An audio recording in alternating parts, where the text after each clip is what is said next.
and washed out her mouth hurriedly before beginning to gulp thirstily.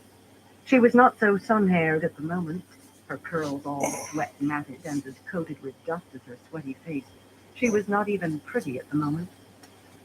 Arla came out of the ruin, rubbing her bottom and looking grim as death, but she eagerly took the water-skin that Alden offered. The tall young Amadisian, a square-shouldered fellow who looked more a soldier than the bookkeeper he was, gazed at her avidly as she drank. Arla did not like men that way, but Alden refused to accept that he could not convince her to marry him. Lucille appeared, rubbing her bottom, and Jordan handed her another water-skin, drawing a finger down her dirty cheek. She smiled up at him before beginning to drink, already preparing her way back into his blankets if Roland proved obstinate. At least, Fail thought that was what she was doing. At last, Alejandra stalked past Kinwin, and if she was not rubbing herself, her expression of frosty ire told the tale plainly enough. Kinwin backed out of the opening and stood while Roland began working his way back across the dangerous pile of timbers. "My lady," Aravine called anxiously, and Fail turned to find the plump-faced woman kneeling on the paving stones and lifting Magdan's head onto her lap. Magdan's eyelids fluttered, but never came more than half open. Her lips moved weakly, but only mumbles emerged. "What happened?" Fail said, hurrying to kneel beside them. "I don't Hey, know, Fire, lady." how you doing? She was drinking as if she intended to empty the skin, and suddenly she staggered. The next thing I knew, she just collapsed. Aravine's hands fluttered like falling leaves. "She must be very tired," Let me share this out. smoothing her maid's hair and trying not to think of how they were to get the woman out of the camp if she could not walk. It would be done if they had to carry her. Light, she felt a touch wobbly herself. "She saved us, Aravine." The Amadisian woman nodded gravely. "I will hide you somewhere safe until tonight, What's going on? Roland said, fastening the last buckles of his bouquet's harness. His brown shufa was already wrapped around his head. "Then I will take you to the forest." Taking 3 short spears from Jordan, he thrust them up through the harness behind so the long spear points glinting in the sun stuck up above his head. Fail almost collapsed beside Magdan with relief. There would be no need to conceal anything from Perrin, but she could not afford weakness, not now. "Our supplies," she began, and as if the sound of her voice were the last straw, the building gave a squealing groan and fell in with a crash that drowned out the explosions for a moment. "I will see that you have what you need," Roland told her, raising the black veil across his face. Jordan handed him another spear and his buckler, which he hung on his belt knife before seizing her right arm and drawing her to her feet. "We must move quickly. I do not know who we are dancing the spears with, but the Meradin will dance today." "Alden, will you carry Magdan?" was all she managed to get out, before Roland strode away, pulling her with him. She looked over her shoulder to see Alden lifting a limp Magdan in his arms. Jordan had Lucille by her arm as firmly as Roland had hers. The 3 brotherless were leading a parade of white-garbed men and women, and one boy. Farrell wore a grim expression. Fumbling in her sleeve, no easy matter with Roland's big hand on her arm, she closed her fingers around the ridged hilt of her dagger. Whatever was happening outside the walls, she might have need of that blade before nightfall. Aaron ran along the winding street through the tents. No one moved in his sight, but through the roar of exploding fireballs and lightnings he could hear other sounds of battle. Steel clashing on steel, men shouting as they killed or died, men screaming. Blood ran down the left side of his face from a gash in his scalp, and he could feel it oozing down his right side from where a spear had grazed him, oozing down his left thigh from a spear that had bitten deeper. Not all of the blood on him was his own. A face appeared at the opening to a low, dark tent and drew back hurriedly. A child's face, and frightened, not the first he had seen. The Shida were being pressed so hard that a good many children had been left behind. That would be a problem for later, though. Over the tents, he could see the gates little more than 100 paces ahead. Beyond them lay the fortress and Fail. 2 veiled Shido darted out from beside a dirty brown wall tent, spears at the ready, but not for him. They were looking at something off to the left. Without slowing, he ran into them. Both were larger than he, but the force of his rush carried them all to the ground, and he fell already fighting. His hammer smashed into the bottom of one man's chin, while he stabbed and stabbed at the other man, blade biting deep. The hammer rose and crushed the first man's face, splashing blood, rose and fell again while he stabbed. The man with the ruined face twitched once as Perrin rose. The other lay staring at the sky. A hint of motion at the corner of his left eye made him throw the sword whisked through the air. Aram's sword. The one-time tinker had taken wounds too. Blood coated half his face like a strange mask. There were blood-wet rents in his red-striped coat, and his eyes looked almost glazed, like those of a but he still seemed to be dancing with that blade in his hands. The scent was the scent of death. Of death. Have you gone mad? Perrin growled. Steel rang against steel as he blocked that sword away with the head of his hammer. What are you doing? He blocked another slice of the blade, tried to grapple the other man, and barely danced back in time to get away with only a gash across his ribs. The prophet explained it to me. Aram sounded in a daze, yet his sword moved with liquid ease. Blows barely diverted with hammer or belt knife as Perrin backed away. All he could do was hope he did not trip over a tent rope or come up against a tent. Your eyes. You're really Shadow Spawn. It was you who brought the Trollocs to the two rivers. He explained it all. Those eyes. I should have known the first time I saw you. You and Elias with those Shadow Spawn eyes. I have to rescue the Lady Fail from you. Perrin gathered himself. He could not keep moving 10 pounds of steel as quickly as Aram moved a sword that weighed a third of that. Somehow, he had to get close, get beyond that blade blurring with the speed of its motion. He could not do so without getting cut, and likely badly. But if he waited much longer, the man was going to kill him. Something caught his heel, and he staggered backward, nearly falling. Aram darted in, sword chopping down. Suddenly he stiffened, eyes going wide, and the blade dropped from his hands. He toppled forward to lie in his face, 2 arrows jutting from his back. 30 paces beyond him, a pair of veiled Shido already had arrows knocked and drawn against him.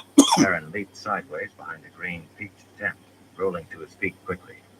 At the corner of the tent, an arrow was poking through the canvas, still quivering. Crouching, he made his way past the green tent, and then a faded blue one, a low tent of dingy brown, hammer in one hand, knife in the other. This was not the first time he had played this game today. Cautiously, he peeked around the edge of the brown tent. The 2 Shido were nowhere to be seen. They might be stalking him in turn or off hunting someone else already. The game had turned both ways before. He could see Aram lying where he had fallen. A scrap of breeze ruffled the dark fletchings on the arrow, sticking up from his back. Elias had been right. He should never have let Aram pick up that sword. He should have sent him away with the carts, or made him go back to the Tinkers. So many things he should have done. Too late now. The gates called to him. He glanced over his shoulder. So close now. Still crouching, he began to run again along those twisting streets, wary of those 2 Shido and any Hey, others. Soy, how you doing? The sounds of battle were ahead of him now, coming from north and south, but that did not mean there would be no stragglers. Rounding a corner only a few paces from the wide-open gates, he found them filled with people. Most were garbed in dirty white robes, but 3 were veiled Algaid Siswai, one of them a hulking fellow who would have dwarfed Lamgwin. That one had Fail's arm in his fist. She looked as if she had been rolled in the dirt. With a roar, Perrin rushed forward, raising his hammer. The huge man flung Fail back and ran toward him, spear coming up as he plucked his buckler from his belt. "Perrin!" Fail screamed. The big Shido seemed to hesitate for a heartbeat, and Perrin took advantage of it. His hammer hit the side of the man's head so hard that his feet left the ground as he fell. Another was right behind him. Hell yeah. Spear ready to stab. Cheers. Suddenly the man grunted, surprise in the green eyes above his black veil, and dropped to his knees, peering over his shoulder at Fail, who stood close. Slowly he fell forward, revealing a ridged steel hilt rising from his back. Perrin looked hastily for the third and found him also lying on his face, with 2 wooden knife hilts sticking out of his back. Lucille was leaning against Arella, weeping. No doubt she had found actually killing someone not so easy as she had supposed. Alexandra was in front of the crowd too, and Megden right behind her, carried by a tall young man in white. But Perrin had eyes on little Fail. Letting knife and hammer fall, he stepped over the dead men and gathered her in his arms. The smell of her filled his nose. It filled his head.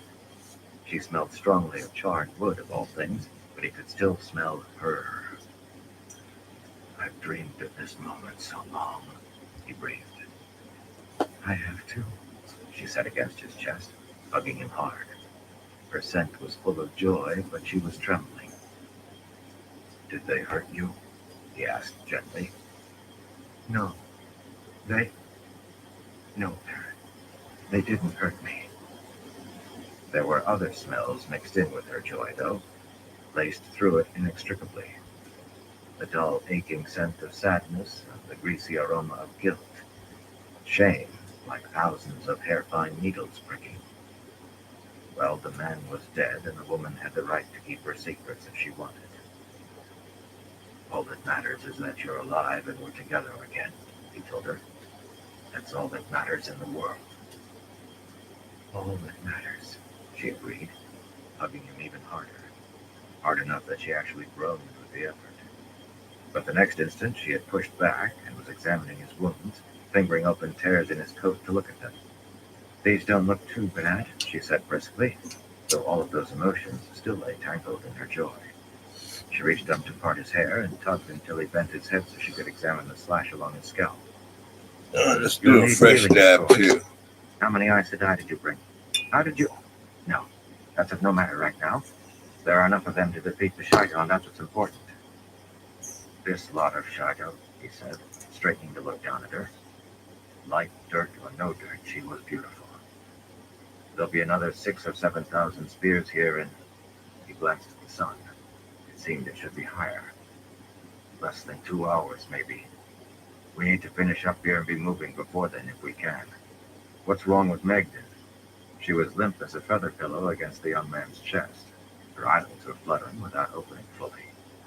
She tired herself out saving our lives, Fail said, abandoning his injuries and turning to the other people in white. Aravine, all of you, start gathering up Gaishan. Not just those sworn to me. Everybody in white. We leave no one we can reach behind. Perrin, what direction is safest? North, he told her. North is safe. Start them moving north, Fail went on. Gather carts, wagons, pack horses, and load them with whatever you think we'll need. Hurry! People started moving, running. No, you stay here, Alden. Magden still needs to be carried. You stay too, Alejandra. And Arella. Lucille needs a shoulder to cry on for a while. Perrin grinned. Put his wife down in the middle of a house engulfed in flames, and she would calmly set about putting the fire out. She would put it out, too. Bending, he cleaned his belt knife on the green-eyed man's coat before sheathing it. His hammer needed a good wiping, too. He tried not to think about what he was smearing on the man's coat. The fire was fading from his blood. There was no thrill remaining, only tiredness. His wounds were beginning to throb. Will you send someone to the fortress to let Dan and Siona know they can come out now? He said as he slipped the hammer's haft back through the loop on his belt.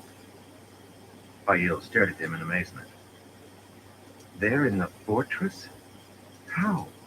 Why? Alice didn't tell you? He'd always been slow to anger until Fail was taken. Now he felt fury bubbling up in him. Bubbles like white-hot iron. She said she was taking you with her when she left, but she promised to tell you to go to the fortress when you saw fog on the ridges and heard wolves howl by daylight. I'd swear she said it straight out. Burn me, you can't trust Aes Sedai an inch. Fail glanced toward the western ridge, where the fog still clung thickly, and grimaced. Not Alice, Perrin. If that wasn't a lie, it has to be her. It has to be Black Magic. Her real name. She looked off and winced. She had been hurt. Perrin found himself wanting to kill the big Shido all over again. Not that her injury slowed her. Theron, come out from there. I see you peeking around the gate. A skinny young man edged shyly around the corner of the gate. My father told me to stay and keep an eye on you, milady, he said in an accent that Baron could barely understand. As may be, Fire said, but you'll run to the fortress as you can and tell whoever you find there that Lord Perrin says they're to come. Run, now! The boy nuzzled his forehead and ran. In a quarter of an hour or so, he reappeared, still running, followed by Sioned and Ban and all the others. Ban made a leg to Fail and murmured smoothly how pleased he was to see him again before ordering the 2 Rivers men to bows at the ready and halberds stuck in the ground. He used his normal voice for that. He was another who was trying to acquire polish. Samanda and Fail's other hangers-on, all babbling with excitement and saying how worried they had been when she failed to appear after the wolves howled. I'm going to Missouri, Kirkland announced in tones that he did not wait for one, though, simply drawing his sword and running off along the wall to the north. Talonfor gave a cry when he saw Megden being held by the tall young man and had to be convinced that she was only exhausted. He still took her away from the fellow and held her against his own chest, whispering to her. Where is Chiad? Gaul demanded. On learning that she had never been with them, he lifted the veil across his face. The maidens tricked me, he said grimly, but I will find her before them. Perrin caught his arm. There are a lot of men out there who'll take you for a shadow. I have to find her first, Perrin Evara. That was a good dab there. And I got... that Perrin could only call heartache. He understood the sorrow of thinking the woman you loved might be lost Nice little forever. He let go of 2 grammar. and the man darted through the line of bowmen, spear and buckler in hand. I'll go with him, Elias grinned. Maybe I can keep him out of trouble. Drawing the long knife that had given him his name among the wolves, Longtooth, he went running after the tall Aielman. If the 2 of them could not make their way safely out there, then no one could. If you are done jabbering, perhaps you will stand still for healing, Sioned told Baron. You look as if you need it. Purin and I'm Terrell going to catch my breath a little bit. hands on their sword hilts and eyes trying to watch in every direction. The ring of 2 Rivers men were all very well, their attitude seemed to say, but Sioned's safety was their charge. They looked like leopards eating a house cat.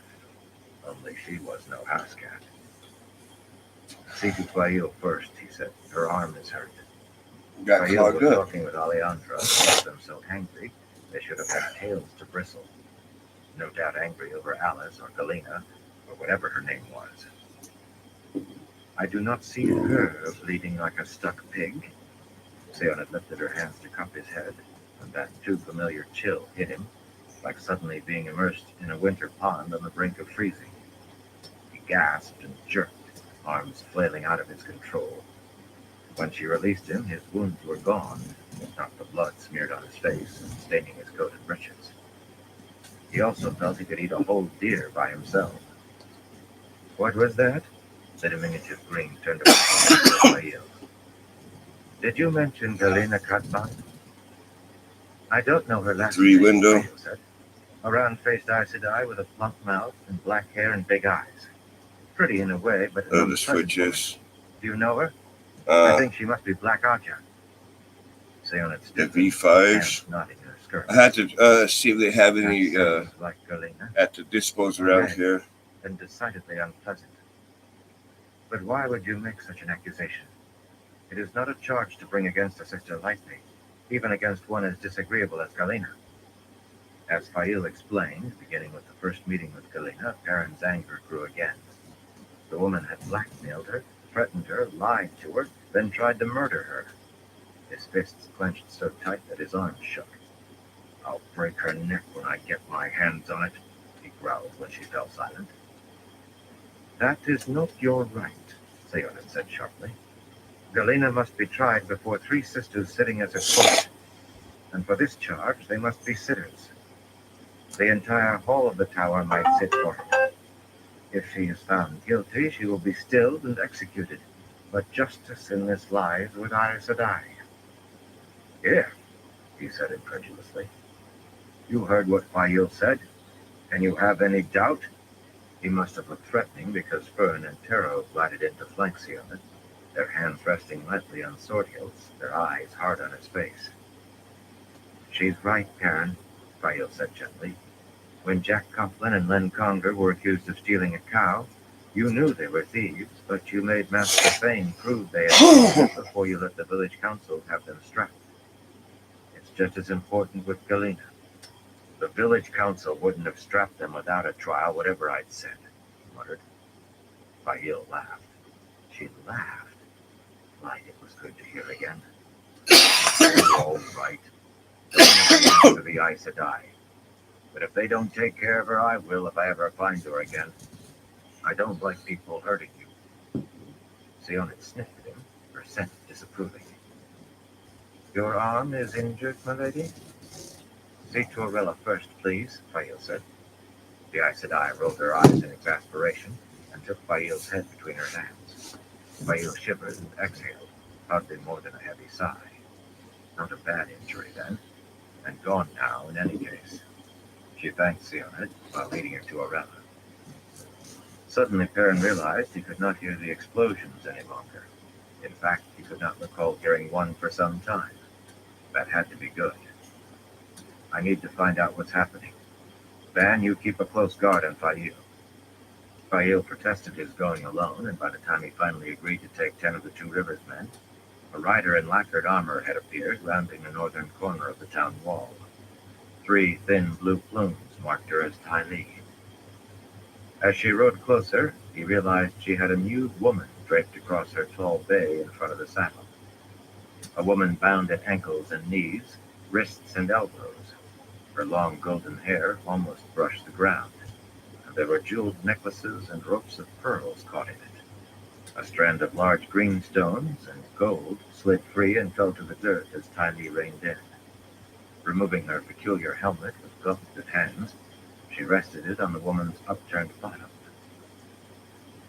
"A remarkable weapon, those bows of yours," she drawled, eyeing the Two Rivers men. "I wish we had the like. Kirkland told me where to find you, my lord. They've begun surrendering. Massima's men held to the point of suicide. Most of them are dead or dying, I think. And the demonic turned that ridge into a death trap only a madman would walk into. But of all, the Suldam have already fitted Edam to over 200 women. That cold tea of yours was enough that most of them could not stand without help. I'll have to send Pertorakan to fly them all out." Sionut made a sound in her throat. Her face was smooth, but her scent was dagger-sharp fury. She stared at Ty Lee as though trying to stare a hole through her. Ty Lee paid her no mind at all, except to shake her head slightly.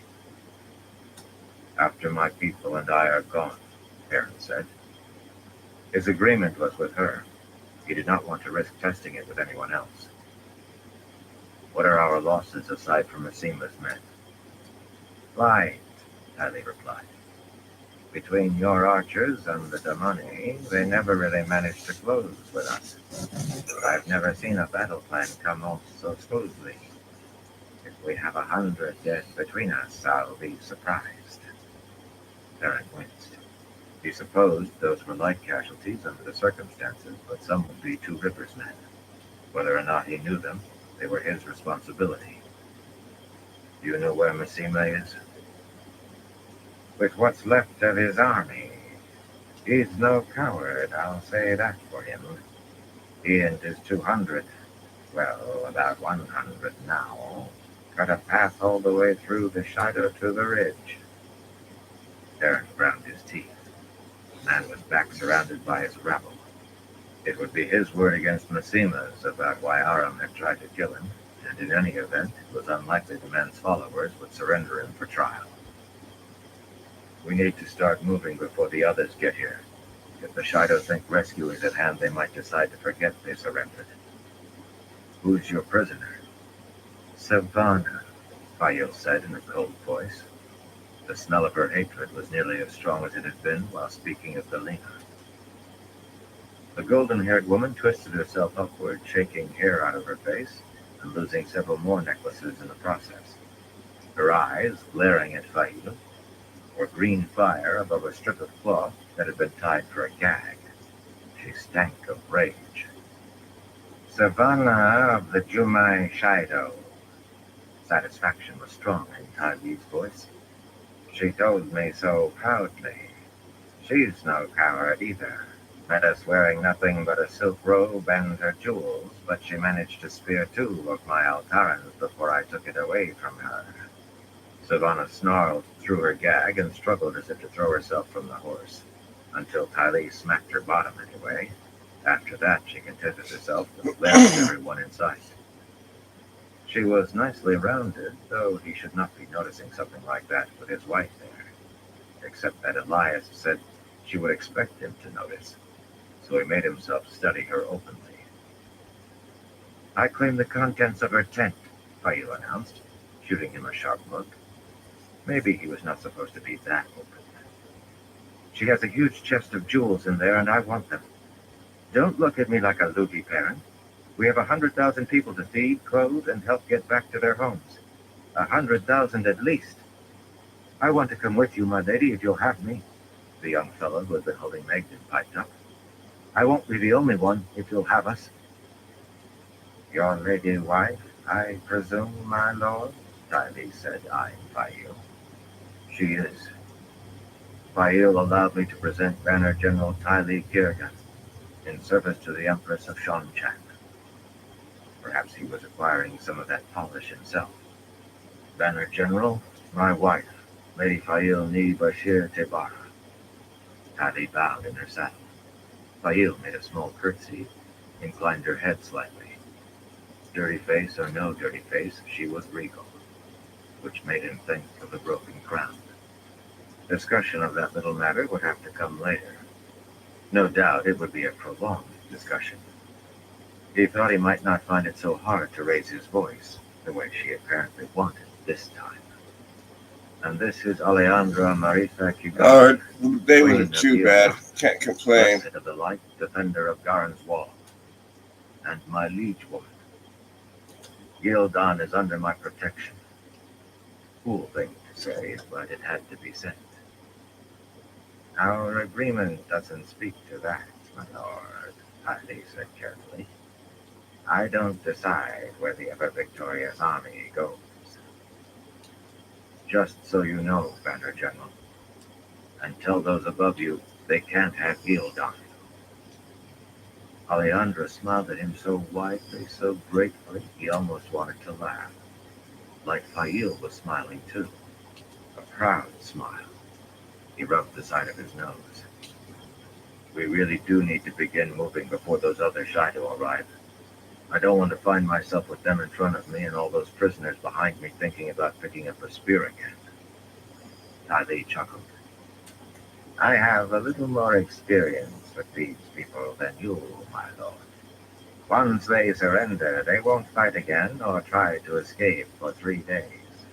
Besides, I have some of my Altarans making bonfires out of their spears and bows just to make sure. We have time to make our deployments. My lord, I hope I never have to face you in the field, she said, pulling the steel-backed gauntlet from her right hand. I would be honored if you'd call me Tylee. She bent over Savannah to offer her hand. For a moment, Perrin could only stare. It was a strange world. He had gone to her thinking he was making a deal with the Dark One, and the Light knew some of what the Shanchan did was beyond repugnant. But the woman was stalwart and true to her word. I'm Perrin, Tylee, he said, clasping her hand. A very strange world. Stripping off her shift, Galena tossed it down atop the silk robe and bent to pick up the riding dress she had pulled from Swift's saddlebags. The thing had been sewn for a slightly larger woman, but it would suffice until she could sell one of those fire drops. Stand as you are, Lena, came Saraba's voice, and suddenly Galena could not have straightened if the forest around her had been on fire. She could scream, though. Be silent. She choked as her throat swallowed the scream convulsively. She could still weep silently, and tears began to fall on the mulch of the forest floor. A hand slapped her rudely. Somehow you have the rod, Tharava said. You would not be out here else. Give it to me, Lena. There was no question even of resisting. Straightening, Galena dug the rod out of the saddlebags and handed it to the hawk-eyed woman, tears sliding down her cheeks. Stop sniveling, Lena, and put on your necklace and collar. I will have to punish you for taking them off. Galena flinched. Even Tharava's command could not shut off her tears, and she knew she would be punished for that, too. Golden necklace and collar came out of the saddlebags and went on to her. She stood there wearing only her I remember that one. stockings and That's soft an white old lace one there. boots, and the weight of the fire-drop-studded collar and belt seemed enough to bear her to the ground. Her eyes fastened themselves to the white rod in Tharava's hands. Your horse will do for a pack animal, Lena. As for you, you are forbidden to ride ever again. There had to be some way to get that rod again. There had to be. Tharava turned the thing over and over in her hands, taunting her. Stop playing with your pet, Tharava. What are we going to do? Belinda, a slender wise one with hair bleached almost white by the sun, strode up to glare at Tharava with pale blue eyes. She was bony, with a face well suited to glaring. That was the first Galena realized that Tharava was not alone. Several hundred men, women, and children stood among the trees behind them, some of the men carrying women slung over their shoulders, of all things. She covered herself with her hands, her face heating. Those long days of enforced nakedness had not inured her to being unclothed in front of men. Then she noticed another oddity. Only a handful were Algaidas with bow cases on their backs and quivers at their hips. But every man and every woman except the wise ones among them was carrying at least one spear. They had their faces veiled, too, with a scarf or just a scrap of cloth. What could it mean? We are returning to the threefold land, Tharava said. We will send runners to find every sept that can be found and tell them to abandon their wetlander Gaishine, abandon everything they must, and make their way by stealth back to the threefold land. We will rebuild our clan. The Shido will rise from the disaster Savannah led us to. That will take generations, Nodara protested. Slim and quite pretty, but even taller than Tharava, as tall as most Aiel men, she stood up to Tharava unflinchingly. Galena could not understand how she did that. The woman made her flinch with a glance. Then we will take generations, Tharava said firmly. We will take whatever time it takes, and we will never leave the threefold land again. Her gaze shifted to Galena, who flinched. You will never touch this again, she said, raising the rod and you will never try to escape me again. She has a strong back. Load her, and let us be on our way. They may try to pursue us. I'm just a little distracted. I'm still going to play till she almost felt a little bit. I can still see most of the screen. She did not think of the rod or escape. Something had broken in her. She was Galena Kazban, highest of the Red Ajah, who sat on the Supreme Council of the Black Ajah, and she was going to be Tharava's plaything for the rest of her life. She was Tharava's little Lena. For the rest of her life. She knew that to her bones. Tears rolled silently down her face. Chapter 31. The House on Full Moon Street. They must stay together, Elaine said firmly. The two of you shouldn't be out by yourselves, for that matter. Always 3 or 4 together, anywhere in Camelin. That's the only way to be safe. Just 2 of the mirrored stand lamps were lit. 6 flames filling the sitting room with a dim light and the scent of lilies. So much of the lamp oil had gone bad that it was always perfumed now. But a crackling fire on the hearth was beginning to take away some of the early hour's coolness. There are times a woman wants a little privacy, Sumiko replied calmly, as if yet another kinswoman had not just died from wanting privacy. Her voice was calm at least, but plump hands smoothed her dark blue skirts. If you won't put the fear of the light into them, Sumiko, I will, Elise said, her usually mild face stern. She looked the elder of the two, with touches of gray in her hair, compared to the glossy black hair that fell below Sumiko's stout shoulders. Yet she was the younger by better than 200 years. Elise had been intrepid when Ebudar fell and they were forced to flee to Shongshan, but her hands moved on her brown skirts too. It was long past the bedtime that Asanda's niece Melfane had decreed, but tired as she was all the time, once Elaine woke, she could never get back to sleep. And warm goat's milk did not help. Warm goat's milk tasted worse than cool. She was going to make Rand Bloody Althor drink warm bloody goat's milk till it came out of his ears. Right after she found out what had hurt him badly enough that she sensed a small jolt of pain, while everything else in that small knot in the back of her head that was him remained as vague as a stone. It had been all a stone again ever since, so he was all right, yet something had hurt him deeply for her to sense anything at all. And why was he traveling so often? One day he was far to the southeast, the next to the northwest and even more distant, the day after that somewhere else. Was he running from whoever had hurt him? But she had her own worries at the moment. Unable to sleep and restless, she had dressed herself in the first thing that came to hand, a dark gray riding dress, and gone for a walk to enjoy the stillness of the palace in the small hours of the morning, when even the servants were abed and flickering stand lamps were the only things that moved in the hallways aside from her and her bodyguards, but she was learning to ignore their presence. She did enjoy the solitude until the two women encountered her and delivered the sad news that would have awaited sunrise otherwise.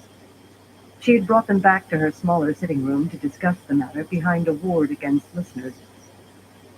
Sumiko shifted her bulk in her armchair to glare at Elise. Rihanna lets you press boundaries, but as eldest I expect... You're not eldest, Sumiko, the smaller woman said coolly. You have the authority here, but by the rule, the knitting circle consists of the 13 eldest of us in Ebudar. We aren't in Ebudar any longer, so there is no knitting circle. Sumiko's round face grew hard as granite. At least you admit I have the authority, and I expect you to use it to prevent any more of us being murdered. Suggesting isn't enough, Sumiko. No matter how strongly you say you suggest, it isn't enough. Arguing will get us nowhere, Elaine said. I know you're on edge. I am too. Light, 3 women murdered with the one power in the last 10 days, and very likely 7 more before that, were enough to put an anvil on edge. But snapping at each other is the worst thing we can do. Sumiko, you need to put your foot down. I don't care how much anyone wants privacy. No one can be by herself for a minute. Elise, use your persuasion. Persuasion was not exactly the word. Elise did not persuade. She simply expected people to do as she said, and they nearly always did. Convince the others that Sumiko is right. Between the two of you, you have to...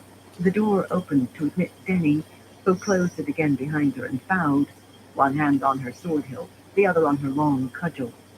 The red lacquered breastplates and helmets, trimmed in white, had been delivered only yesterday, and the stocky woman had been smiling ever since she donned hers, but she looked solemn behind the face bars now. Pardon for interrupting, my lady, but there's an Aes Sedai here demanding to see you, a red by her shawl. I told her you were likely sleeping, but she was ready to come in and wake you herself. A red. There were reports of reds in the city from time to time, though not so often as once. Most Aes Sedai in the city went without their shawls, concealing their ajas. Yet what would a red want with her? Surely they all knew by now that she stood with Egwene and against the lighter. Unless someone was finally trying to bring her to book for the bargain with the sea folk. Tell her that I'm... The door opened again, bumping Denny's back, pushing her out of the way. The woman who entered, vine-woven shawl draped along her arm so the long red fringe displayed itself to advantage, was tall and slim and copper-skinned. She would have been pretty, except that her mouth was compressed until her full lips seemed thin.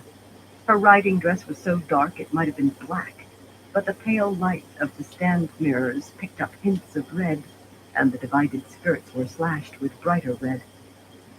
Juhara Basahin never made any secret of her aja. Once, Sumiko and Elise would have been on their feet and curtsying for an Aes Sedai in a flash, but now they remained seated, studying her. Denny, normally placid, in appearance at least, scowled and fingered her cudgel. I see the tales of you gathering wilders are true, Juhara said. A great pity, that. The two of you get out. I wish to speak with Elaine privately. If you're wise, you will leave tonight, heading in different directions, and tell any others like you to do the same. The White Tower looks amiss on wilders gathering together. When the tower looks on something amiss, thrones have been known to tremble.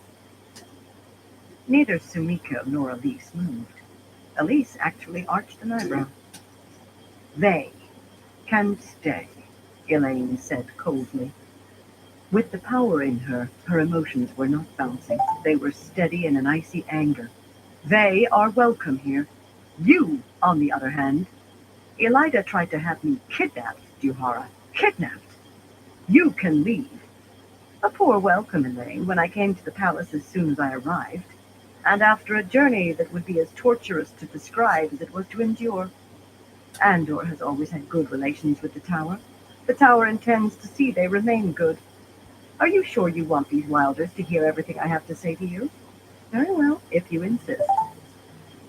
Gliding to one of the carved sideboards, she wrinkled her nose at the silver pitcher holding goat's milk and poured herself a cup of dark wine before taking a chair across from Elaine. Denny made a move as if to try dragging her out, but Elaine shook her head. The Damani sister ignored the kinswomen as if they had ceased to exist. The woman who drugged you has been punished, Elaine. She was flogged in front of her own shop with everyone in her village watching. Juhara sipped her wine, waiting for Elaine to respond. She said nothing. She knew very well that Rhonda Makura had been flogged for failure rather than for feeding her that vile tea, but saying so would make Juhara wonder how she knew, and that might lead to things that needed to remain hidden. The silence stretched, and finally the other woman went on. You must know that the White Tower wants very much for you to mount the Lion Throne. To achieve that end, Elida has sent me to be your advisor. In spite of herself, Elaine laughed. Elida had sent her an advisor? It was ludicrous. I have Aes Sedai to advise me when I need advice, Juhara. You must know I oppose Elida. I wouldn't accept a pair of stockings from that woman. That's definitely a good Your one. so-called advisors are rebels, child, Juhara said chidingly, with a heavy dose of distaste on the word rebels. She gestured with the silver wine cup. Why do you think you have so many houses opposing you, so many standing aside? They surely know you don't really have the backing of the Tower. With me as your advisor, that changes. I might be able to put the crown on your head. I'll be right back. At most, it should take no more than a month or two. Elaine met the other woman's gaze with a level gaze of her own. Her hands wanted to make fists, but she kept them still in her lap. Even were that so, I'd refuse you. I expect to hear any day that Elida has been deposed. The White Tower will be whole again, and no one will be able to claim I lack its backing then. Juhara studied her wine for a moment, her face a mask of Aes Sedai serenity. It won't be entirely smooth going for you, she said, as if Elaine had not spoken. This is the part I thought you wouldn't want the Wilders to hear, and that guard. Does she think I'm going to attack you? No matter. Once you have the crown firmly on your head, you will have to appoint a regent, because you must return to the Tower then to complete your training and eventually be tested for the shawl. You need have no fear of being birched as a runaway. Elida accepts that Swan Sanche ordered you to leave the Tower. Your pretense of being Aes Sedai is another matter. That you will pay for with tears. Sumiko and Elise stirred, and Juhara took notice of them again. Ah, you didn't know that Elaine is really only one of the accepted? Elaine rose and stared down at Juhara. Usually someone seated held the advantage over someone standing, but she made her stare hard and her voice harder. She wanted to slap the woman's face. I was raised Aes Sedai by Egwene Alvear on the day she herself was raised Amelin. I chose the Green Aja and was admitted. Don't you ever say I'm not Aes Sedai, Juhara. Burn me if I'll stand still for it. Juhara's mouth pinched down till her lips seemed a gash. Think, and you will see the reality of your situation, she said finally. Think hard, Elaine. A blind woman could see how much you need me and the White Tower's blessings. We will talk again later. Have someone show me to my rooms. I am more than ready for my bed. You'll have to find a room at an inn, Juhara. Every bed in the palace already has 3 or 4 people sleeping in it. If dozens of beds had been free, she would not have offered Juhara one. Turning her back, she walked to the fireplace and stood warming her hands. The gilded pendulum clock on the scroll-carved marble mantel chimed 3 times. Perhaps as many hours remained till sunrise. Denny, have someone escort Juhara to the gates. You won't fend me off so easily, child. No one fends off the White Tower easily. Think, and you'll see I'm your only hope.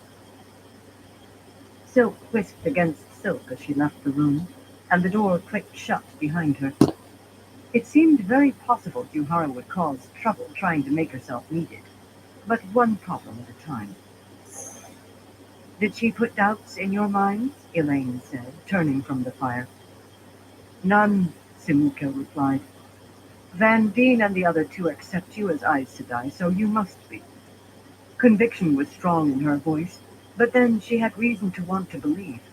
If Elaine were a liar, her dreams of returning to the tower, of joining the Yellow Aja, died. But this Juhara believed she was speaking the truth. Elise spread her hands. I'm not saying I doubt you. I don't. But the woman believes. Elaine sighed. The situation is complicated. That was like saying water was moist. I am Aes Sedai, but Juhara doesn't believe. She can't, because that would be admitting Egwene Alvear truly is the Amelin seat. And Juhara won't do that until Elida has been brought down. She hoped Juhara would believe then. Accept, at least. The tower had to be made whole. Sumiko, you will order the kinswoman to stay in groups, always? The stout woman muttered that she would. Unlike Rihanna, Sumiko had no flair for leadership, or liking for it either. A pity no older kinswoman had appeared to take the burden from her. Elise, you'll make sure they obey? Elise's agreement was firm and quick. She would have been the perfect candidate if the kin did not determine their rankings by age. Then we've done what we can. It's long past time you were in your bed. Long past time for you too, Elise said as she stood. I could send for Melfane. No need to rob her of sleep too, Elaine said hastily, and firmly. Melfane was short and stout, a merry woman with a ready laugh, and unlike her aunt in other ways as well. Merry or not, the midwife was a tyrant who would not be pleased to learn that she was awake. I'll sleep when I can. Once they left, she released Sidar and took up a book from several on the second sideboard. He had another history of Andor, but she could not concentrate. Bereft of the power, she felt grumpy. Burn her, she was so weary that her eyes felt grainy. She knew that if she lay down, though, she would stare at the ceiling until the sun rose. In any case, she had stared at the page for only minutes when Denny appeared again. Master Nori is here, my lady, with that Hark fellow. Said he'd heard you were up and wondered if you could spare him a few minutes. He had heard she was up?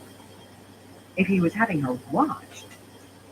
The import broke through her grumpiness. Hark. He had not brought Hark since that first visit 10 days ago. No, 11 days now. Ebullience replaced peevishness. Telling Denny to send them in, she followed the woman as far as the anteroom, where a patterned carpet covered most of the red and white floor tiles. Here, too, only a pair of stand lamps were lit, giving off a dim, wavering light and a scent of roses. Master Nari looked more than ever a white-crested wading bird with his long, spindly shanks and tufts of hair sticking up behind his ears, but for once he almost seemed excited. He was actually rubbing his hands together. He was not carrying his leather folder tonight. Even in the dim light, the ink stains on his crimson tabard showed. One had turned the tuft of the white lion's black. He offered a stiff bow, and the nondescript Hark imitated him awkwardly, then knuckled his forehead for good measure. He was wearing a darker brown than he had previously, but the same belt and buckle. Forgive the hour, my lady, Nori began in that dry voice. Did you know I was awake? She demanded, emotions bouncing again. Nori blinked, startled by the question. One of the cooks mentioned sending up warm goat's milk for you when I went to get some for myself, my lady. I find warm goat's milk very soothing when I can't sleep. But she mentioned wine, too, so I assumed you had visitors and might still be awake. Elaine sniffed. She still wanted to snap at someone. Keeping that out of her voice required an effort. I suppose you've success to report, Master Hark? I followed him, like you said, my lady, and he's been to the same house 3 nights, counting this one. It's on Full Moon Street in the new city it is. The only place he ever goes except tavern or common rooms. He drinks some, he dices a lot, too. The man hesitated, dry washing his hands nervously. I can go now, right, my lady? You'll take off whatever it was you put on me? According to the tax rolls, Nori said, the house is owned by the Lady Cheyenne of Arhin, my lady. She seems to be the last of the house. What else can you tell me about the place, Master Hark? Who else lives there besides this Lady Cheyenne? Hark rubbed his nose uneasily. Well, I don't know as they live there, lady, but there's 2 Aes Sedai there tonight. I saw one of them letting Melar out while the other was coming in. And the one who was coming in said, a pity there are only 2 of us, Balian, the way Lady Cheyenne works us. Only she said ladylike, she didn't mean it, she did. Funny, she was carrying a stray cat, a thing scrawny as she was. He bobbed a sudden nervous bow. Begging your pardon, lady. Didn't mean no offense, speaking of Aes Sedai that way, but it took me a minute to realize she was Aes Sedai, it did. There was good light from the entry hall, there was, but she was so thin and plain with a wide nose that nobody would take her for Aes Sedai without some study. Elaine laid a hand on his arm. Excitement bubbled in her voice, and she let it. What were their accents? Their accents? Well, the one with the cat, she's from right here in Camelin, I'd say. The other, well, she didn't say above 2 sentences, but I'd say she was Kandori. Called the other Marilyn, if that helps, my lady. Laughing, Elaine capered a few steps. She knew who had set Melar on her now, and it was worse than she had feared. Marilyn Gamalfin and Phalian Boda. 2 black sisters who had fled the tower after doing murder. That had been to facilitate theft, but it was the murders that would see them stilled and beheaded. It had been to find them and the others with them that she, Egwene, and Nynaeve had been sent out of the tower. The Black Aja had planted Melar next to her, to spy most likely, but still a chilling thought. Oh yeah, cheers. Worse than she had feared, and yet finding the 2 now was like completing the circle. Hark was staring at her with his mouth hanging open, she realized. Master Nori was studiously examining the lion's stained tail. She stopped dancing and folded her hands. Fool men. Where is Melar now? In his rooms, I believe, Nori said. My lady, you'll take it off now, Hark said, and I can go. I did what you asked. First you have to lead us to this house, she said, darting past him to the twin doors. Then we'll talk. Putting her head out into the corridor, she found Denny and 7 more guardswomen lined up on either side of the doors. Denny, send someone to fetch the Lady Birgitta as fast as possible, and someone else to wake the Aes Sedai and ask them to come too, with their warders, and prepare to take a ride. Then you go and wake however many guardswomen you think you need to arrest Melar. You needn't be too gentle about it. The charges are murder and being a dark friend. Lock him in one of the basement storerooms with a strong guard. The stocky woman smiled broadly and began giving orders as Elaine went back inside. Hark was wringing his hands and shifting from one foot to the other anxiously. My lady, what do you mean, real talk? You promised to take this thing off me if I followed the man, you did. And I did, so you have to keep your word. I never said I'd remove the finder, Master Hark. I said you'd be exiled to Bearlawn instead of hanging, but wouldn't you rather remain in Camelin? The man widened his eyes, trying to look sincere, and failing. He even smiled. Oh, no, my lady. I've been dreaming about the fresh country air in Bearlawn, I has, I'll wager there's never a worry about getting rotten meat in your stew there. Here, you got to sniff careful before you eat anything. I'm looking forward to it, I am. Elaine put on the stern face her mother had always worn, passing judgment. You'd be out of Fairlawn 2 minutes behind the guardsman who escorted you there, and then you'd hang for breaking your exile. Much better for you to remain in Camelin and take on a new line of work. Master Nari, could you use a man with Hark's talents? I could, my lady, Nori replied, without even a pause for thought. A satisfied smile touched his thin lips, and Elaine realized what she had done. She had given him a tool to encroach on Mistress Harfor's ground, but there was no undoing it now. The work won't be so remunerative as your former trade, Master Hark, but you won't hang for it. So what, my lady? Hark said, scratching his head. It won't pay so well. What do you say? Bearlawn, where you'll surely cut a purse or bolt and hang for either one? Or Camelin, where you'll have steady work and no fear of the hangman, unless you take up cutting purses again. Hark swayed on his feet, scrubbing the back of his hand across his mouth. I need a drink, I does, he muttered hoarsely. Very likely he believed the finder would allow her to know if he cut a purse. If so, she had no intention of disabusing him. Master Nori scowled at the man, but when he opened his mouth, she said, There's wine in the small sitting room. Let him have 1 cup, then join me in the large sitting room. The large sitting room was dark when she walked in, but she channeled to light the mirrored stand lamps against the dark paneled walls, and the kindling of the fires laid on the facing hearth. Then she took a seat in one of the low-backed chairs around the scroll-edged table and released Sidar again. Since her experiment at holding the power all day, she had not held it longer than necessary. Her mood swung from joyful excitement to morose worry and back. On the one hand, she was done with having to put up with Mellar, and soon she would have her hands on 2 black sisters. Questioning them might lead to the rest, or at least reveal their plans. And if not, this Cheyenne would have her own secrets. Anyone who was working 2 dark friend sisters would have secrets worth knowing. On the other hand, what would Juhara do to try forcing her acceptance as an advisor? Juhara would try to meddle somehow, but she could not see how. Burn her? She did not need any more difficulties between her and the throne. With a little luck, tonight would not only snare 2 black sisters, it might uncover a third, a murderer 10 times over. Back and forth she went, from Phalion and Marilyn to Juhara, even after Master Nori and Hark joined her.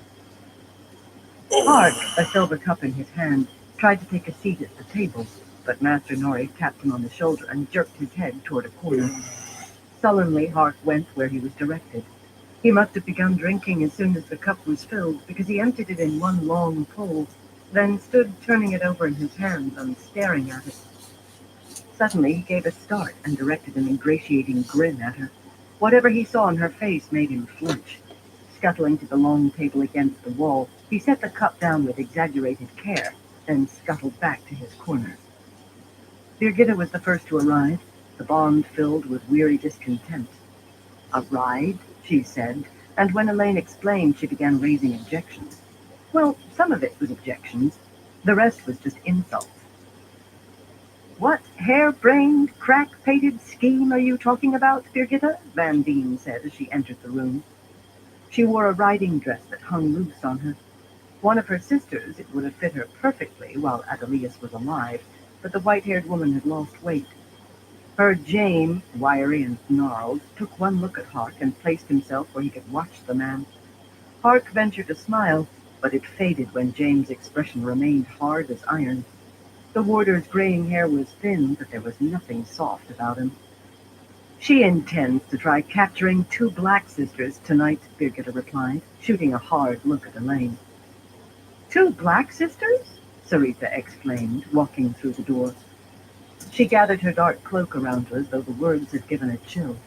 Who?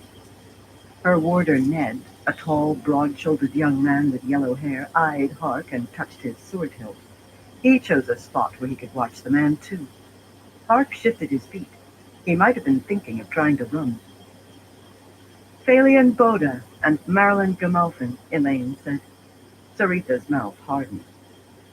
What about Phalian and Marilyn? Cariana asked as she glided into the room. Her warders were disparate men, a tall, gangly Tyran, a blade, slender Saldaean, and a broad-shouldered Kyrianan. They exchanged glances, and Taban, the Kyrianan, leaned against the wall watching Hark, while Sierra and Venner stood in the doorway. Hark's mouth took on a sickly twist. There was nothing for it but to explain again from the beginning, which Elaine did with a rising impatience that had nothing to do with her shifting moods. The longer this took, the more chance that Phalian and Marilyn might be gone by the time she reached the house on Full Moon Street. She wanted them. She intended to have them. She should have made Birgitta wait until everyone had gathered. A good plan, I think, Vandine said when she finished. Yes, it will do nicely. Others were not so agreeable. It isn't a plan, it's bloody madness, Birgitta said sharply. Arms folded beneath her bosom, she scowled down at Elaine, the bond such a turmoil of emotions that Elaine could barely make them out. The four of you enter the house alone. Alone? That isn't a plan. It's flaming insanity. Warders are supposed to guard their Aes Sedai's backs. Let us come with you. The other warders put in emphatic agreements, but at least she was not trying to stop the whole thing anymore. There are four of us, Elaine told her. We can watch our own backs, and sisters do not ask their warders to face other sisters. Birgitta's face darkened. If I need you, I'll shout so loud you'll be able to hear me if you were back here in the palace. The warders remain outside, she added when Birgitta opened her mouth. The bond filled with frustration, but Birgitta's jaw snapped shut. Perhaps this man can be trusted, Sarita said, glancing at Hart with no trust at all. But even if he heard correctly, nothing says there are still only two sisters in the house, or any. If they have gone, there's no danger, but if others have joined them, we might as well put our necks in a noose and spring the trap ourselves. Cariana folded her sturdy arms and nodded. The danger is too great. You yourself told us that when they fled the tower, they stole a number of Turon Grial, some very dangerous indeed. I've never been called a coward, but I don't fancy trying to sneak up on someone who might have a rod that can make balefire. He could hardly have misheard something as simple as, there are only two of us, Elaine replied firmly. And they spoke as if they didn't expect any others. Burn her? Considering her standing with respect to them, they should have been jumping to obey rather than arguing. In any case, this isn't a discussion. A pity both objected. If only one had, it could have been a clue. Unless they both were Black Ajah. A bone-freezing thought, that. Yet her plan took the possibility into account. Phalian and Marilyn won't know we are coming until it's too late. If they're gone, we'll arrest this Cheyenne, but we are going. It was a larger party than Elaine had expected that rode out of the Queen's stable yard behind her and Hart. Birgitta had insisted on bringing 50 guardswomen, though all they would be doing was missing sleep. A column of twos in red-lacquered helmets and breastplates, black in the night, that snaked along the palace behind the Aes Sedai and warders. Reaching the front of the palace, they skirted the edge of the Queen's Plaza, the great oval crowded now with rude shelters that housed sleeping guardsmen and nobles' armsmen. Men were billeted everywhere rooms could be found, but there were insufficient basements and attics and spare rooms near enough the palace, and the parks where circles of kinswomen would take the men to the places where they were needed. The fighting they did was afoot, on the walls, so their horses were all picketed in nearby parks and in the larger palace gardens. A few sentries shifted as they passed, heads swiveling to follow, but with her hood up, all they could be sure of was that a large contingent of guardswomen were escorting a party through the night. The sky to the east was still dark, but it must be less than 2 hours till first light. The light sen dawn would see Phalian and Marilyn in custody, and one more, at least one more. Winding streets led over and around the hills, past narrow, tile-covered towers that glittered 100 colors when the sun rose, and glittered faintly in the cloud-dappled moonlight. Past silent shops and lightless inns, simple stone houses with slate roofs, and small palaces that might have fit in Tarvalon. The ring of horseshoes on the paving stones and the faint creak of saddle leather sounded loud in the silence. Except for an occasional dog that slunk away into the deeper shadows of alleys, nothing else moved. The streets were dangerous at this hour, but no footpad would be mad enough to come in sight of so large a party. Half an hour after leaving the royal palace, Elaine rode Fireheart through the Mondel Gate, a wide 20-foot-high arch in the inner city's tall white wall. Once there would have been guardsmen on duty there to keep the peace, but the Queen's guards were spread too thin now for that. Almost as soon as they were into the new city, Hart turned east into a warren of streets that meandered in every direction through the city's hills. He rode awkwardly on a bay mare that had been found for him. Cut-purses seldom spent time in the saddle. Some of the streets were quite narrow here, and it was in one of those that he finally drew rein, surrounded by stone houses of 2 or 3 or even 4 stories. Birgitta raised a hand to halt the column. The sudden silence seemed deafening. "It's just around that corner there, it is, my lady, the other side of the street," Hart said in a near whisper. "But if we go riding out, they might hear us or see us. Pardon, my lady, but if these Aes Sedai are what you says they are, I don't want them seeing me." He scrambled down from his saddle clumsily and looked up at her, wringing his hands, his moon-shadowed face anxious. Dismounting, Elaine led Fireheart to the corner and peeked around the corner of a narrow 3-story house. The houses along the other street stood dark except for one, 4 substantial stories of stone, with the closed gate of a stable yard beside it. Not an ornate building, but large enough for a wealthy merchant or banker. Bankers and merchants were unlikely to be awake at this hour, however. "There," Hart whispered hoarsely, pointing. He stood far back, so he had to lean forward to point. He really did fear being seen. "The one with the light on the 2nd floor, it is." "Best to find out if anyone else is awake in there," Van Dien said, peering past Elaine. "Jane, don't go inside the house."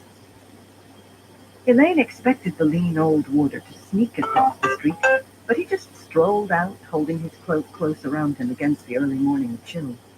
Even the dangerous grace of a warder appeared to have deserted him. Van Dien seemed to sense her surprise. "Skulking draws the eye and creates suspicion," she said. "Jane is just a man walking, and if it's early to be out in the streets, he isn't sneaking. So anyone who sees him will think of some mundane reason for him to be out." Reaching the stable yard gate, Jane pulled it open and walked through as if he had a perfect right. Long minutes passed before he came back out, shutting the gate carefully behind him, and strolled back along the street. He rounded the corner, and the leopard-like grace reappeared in his step. "All the windows are dark except that one," he told Van Dien quietly. "The kitchen door is unlatched, so is the back door. That lets onto an alley. Trusting for dark friends, or else dangerous enough they don't worry about burglars. There's a big fellow sleeping in a barn up in the loft. Big enough to scare any burglar, but he's so drunk he didn't wake while I was tying him up." Van Dien raised a questioning eyebrow. "I thought I'd better be safe. Drunks sometimes wake when you least expect. You wouldn't want him seeing you go in and start making noise." She nodded approval. "It's time to get ready," Elaine said. Moving back from the corner and handing her reins to Birgitta, she tried to embrace the source. It was like trying to catch smoke with her fingers. Frustration and anger welled up, all the things you needed to suppress if you were to channel. She tried again and failed again. Phalion and Marilyn were going to get away, to come this close. They had to be in that lighted room. She knew it, and they were going to escape. Sadness replaced anger, and suddenly Saidar flowed into her. She barely stifled a sigh of relief. "I'll meld the flows, Sarita. Van Dien, you meld for Cariana." "I don't understand why we have to link," the Tyrant Brown muttered, but she put herself on the edge of embracing the power. "With 2 of them and 4 of us, we outnumber them, but linked it's 2 and 2. A coincidence? Perhaps she wished it to be 3 and 3. 2 strong enough to overwhelm them, even if they're holding the power, Sarita." Elaine reached through her as if she were an Angreal, and the glow of Saidar surrounded the other woman as the link was completed. In truth, it surrounded both of them, but she could only see the part around Sarita. until she wove spirit around her. Then the glow vanished. She placed the same weave on herself and prepared 4 shields and several other weaves, all inverted. She felt almost giddy with excitement, but she did not intend to be caught by surprise. Frustration still pulsed along the bond, but for the rest, Birgitta felt like a drawn arrow. Elaine touched her arm. "We will be all right." Birgitta snorted and flung her thick braid back over her shoulder. "Keep an eye on Master Hark, Birgitta. It would be a shame if he had to be hanged because he was tempted to run." Hark squeaked. She exchanged glances with Van Deen, who said, "We might as well be about it." The 4 of them walked up Full Moon Street slowly, as if out for a stroll, and slipped into the shadow-shrouded stable yard. Elaine opened the kitchen door slowly, but the hinges were well oiled, emitting not a squeak.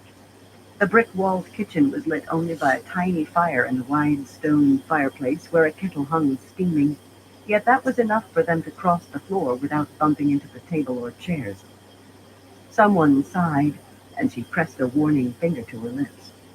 Van Deen frowned at Cariana, who looked embarrassed and spread her hands. A short hall led to stairs at the front of the house. Gathering her skirts, Elaine started up, silent on slippered feet. She was careful to keep Sarita where she could see her. Van Deen was doing the same to Cariana. They could do nothing with the power, but that hardly meant they could do nothing. On the second flight of stairs, she began hearing the murmur of voices. Light spilled from an open door. "Don't care what you think," a woman said in that room. "You leave the thinking to me and do as you're told." Elaine moved to the door. It was a sitting room with gilded stand lamps and rich carpets on the floor and a tall fireplace of blue marble, but she had eyes only for the 3 women in it. Only one, a sharp-faced woman, was seated. That must be Cheyenne. The other 2 stood with their backs to the door, heads bowed like penitents. The sharp-faced woman's eyes widened when she saw her in the doorway, but Elaine gave her no time to open her mouth. The 2 black sisters cried out in alarm as shields went onto them, and flows of air bound their arms to their sides, tightened their skirts around their legs. More flows of air fastened Cheyenne to her gilded armchair. Elaine drew Sarita into the room with her and moved to where she could see all of their faces. Sarita tried to step back. She might only have been trying to give her the place of prominence, but Elaine caught her sleeve again, keeping her in view too. Van Deen and Cariana joined them. Marilyn's narrow face held Aes Sedai calm, but Phalion snarled silently. "What is the meaning of this?" Cheyenne demanded. "I recognize you. You're Elaine Trakand, the daughter heir, but that gives you no right to invade my home and assault me." "Phalion Boda," Elaine said calmly. "Marilyn Gamalfin, Cheyenne Avarhin, I arrest you as dark friends." Well, her voice was calm. Inside, she wanted to skip with glee, and Birgitta thought this would be dangerous. "That is ridiculous," Phalion said in icy tones. "I walk in the light." "Not if you walk with these 2, Elaine told her. "To my certain knowledge, they've proven themselves Black Adra in Tarvalon, Tyr, and Tanchico. You don't hear them denying it, do you? That's because they know I—" Suddenly sparks danced all over her from head to toe. She twitched helplessly, muscles spasming, Saidar slipping from her grasp. She could see Van Deen and Cariana and Sarita jerking as sparks flickered across them as well. Only a moment it lasted, but when the sparks vanished, Elaine felt as if she had been fed through a mangle. She had to hold on to Sarita to stay on her feet, and Sarita clung to her as hard. Van Deen and Cariana were supporting one another, swaying, each with her chin on the other's shoulder. Phalion and Marilyn wore startled expressions, but the light of the power enveloped them in heartbeats. Elaine felt the shield fasten onto her, saw them settle on the other 3. There was no need for binding. Any of them would have fallen over without support. She would have shouted if she could have, if she thought that Birgitta and the others could do more than die. 4 women Elaine recognized entered the room. Asni Zeramine and Tamila Kinderode. Chesmo Emery and Eldrith Jondar. 4 black sisters. She could have wept. Sarita groaned softly. "Why did you wait so long?" Asmi demanded of Thalion and Marilyn. The Saldean's dark, tilted eyes were angry.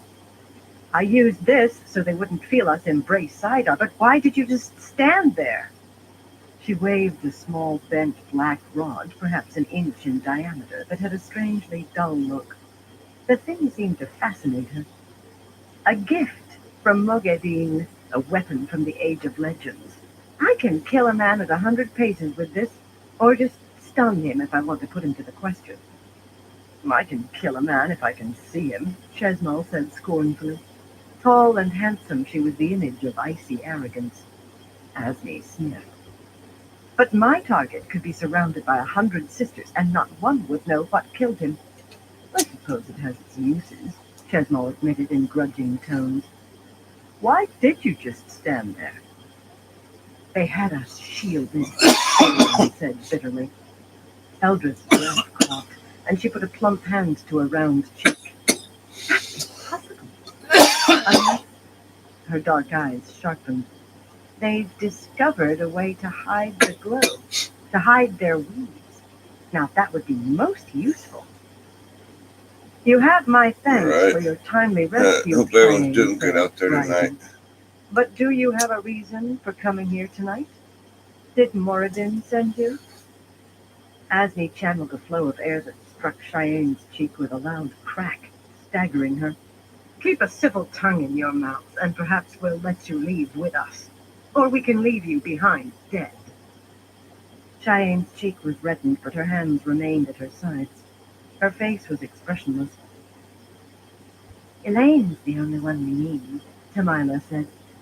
She was pretty in a fox-faced way, almost a fragile child in appearance despite her ageless face, but her blue eyes held an unhealthy light. She touched her lips with the tip of her tongue. I'd enjoy playing with the others, but they'd be a burden we don't need. If you're going to kill them, Marilyn said, as though discussing the price of bread, spare Cariana. She is one of us. A gift from Adelius, Van Dien murmured, and Cariana's eyes went very wide. Her mouth opened, but no sound came out. The two women sagged and fell to the carpet.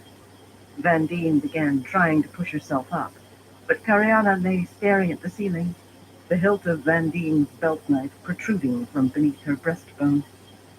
The glow surrounded Chesmal, and she touched Van Dien with a complex weave of fire, earth, and water. The white-haired woman collapsed, as if her bones had melted. The same weave touched Sarita, and she pulled Elaine down atop her as she fell. Sarita's eyes were already glazing. Their warders will be coming now, Chesmal said. A little more killing to do. Run, Birgitta, Elaine thought, wishing the bond could carry words. Run! Chapter 32. To keep the bargain.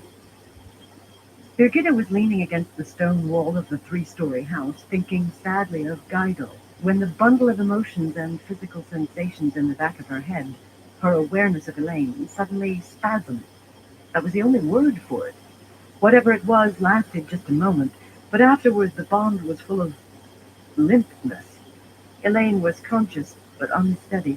She was unafraid, however.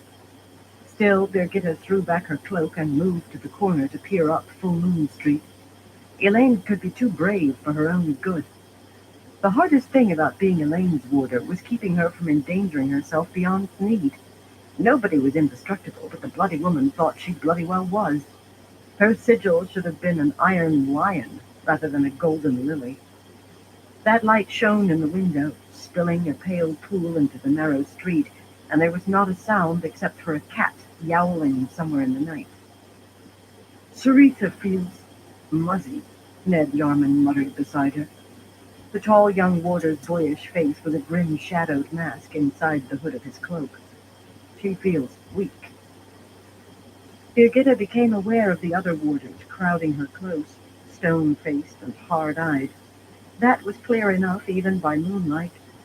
Something had happened to all of the Aes Sedai, it seemed. But what? The Lady Elaine said she'd shout if she needed us, she told them, as much to reassure herself as anything else. Even if both Cariana and Sarita were dark friends, they would have been helpless to do anything Link. and apparently whatever had happened to them as well. Burn her. She should have insisted that she and the other warders go along. Ariana won't be pleased if we interfere needlessly, Venner Kosan said quietly. Blade slim and dark, with touches of white in his tightly curled black hair and short beard, he appeared completely at ease. I say we wait. She feels confident, whatever's going on.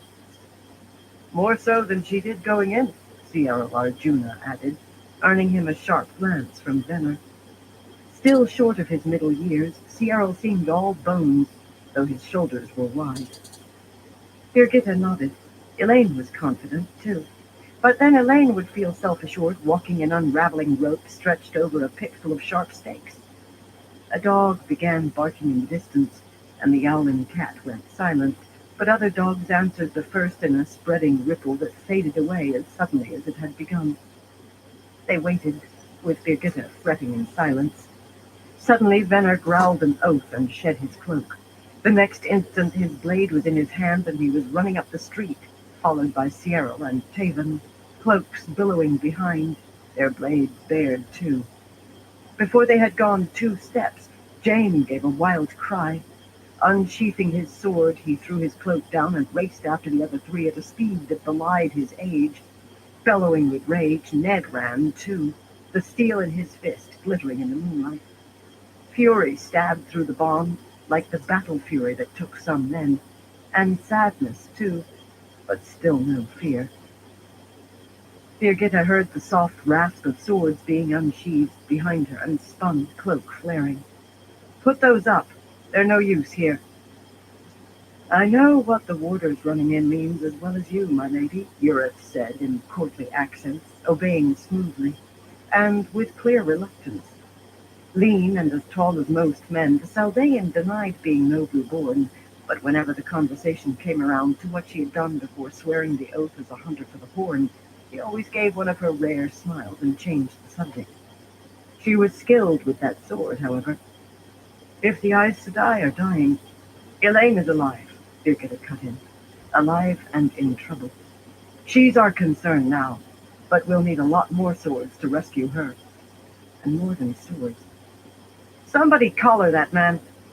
2 guardswomen seized Hark's coat before he could slip away into the darkness.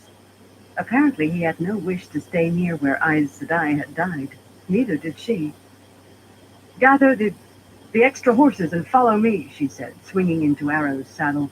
And ride like fire.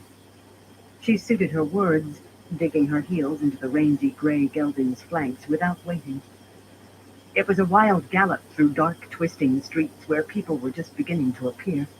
She reined Arrow around the few carts and wagons out this early, but men and women had to leap from her path, often shaking fists and shouting curses.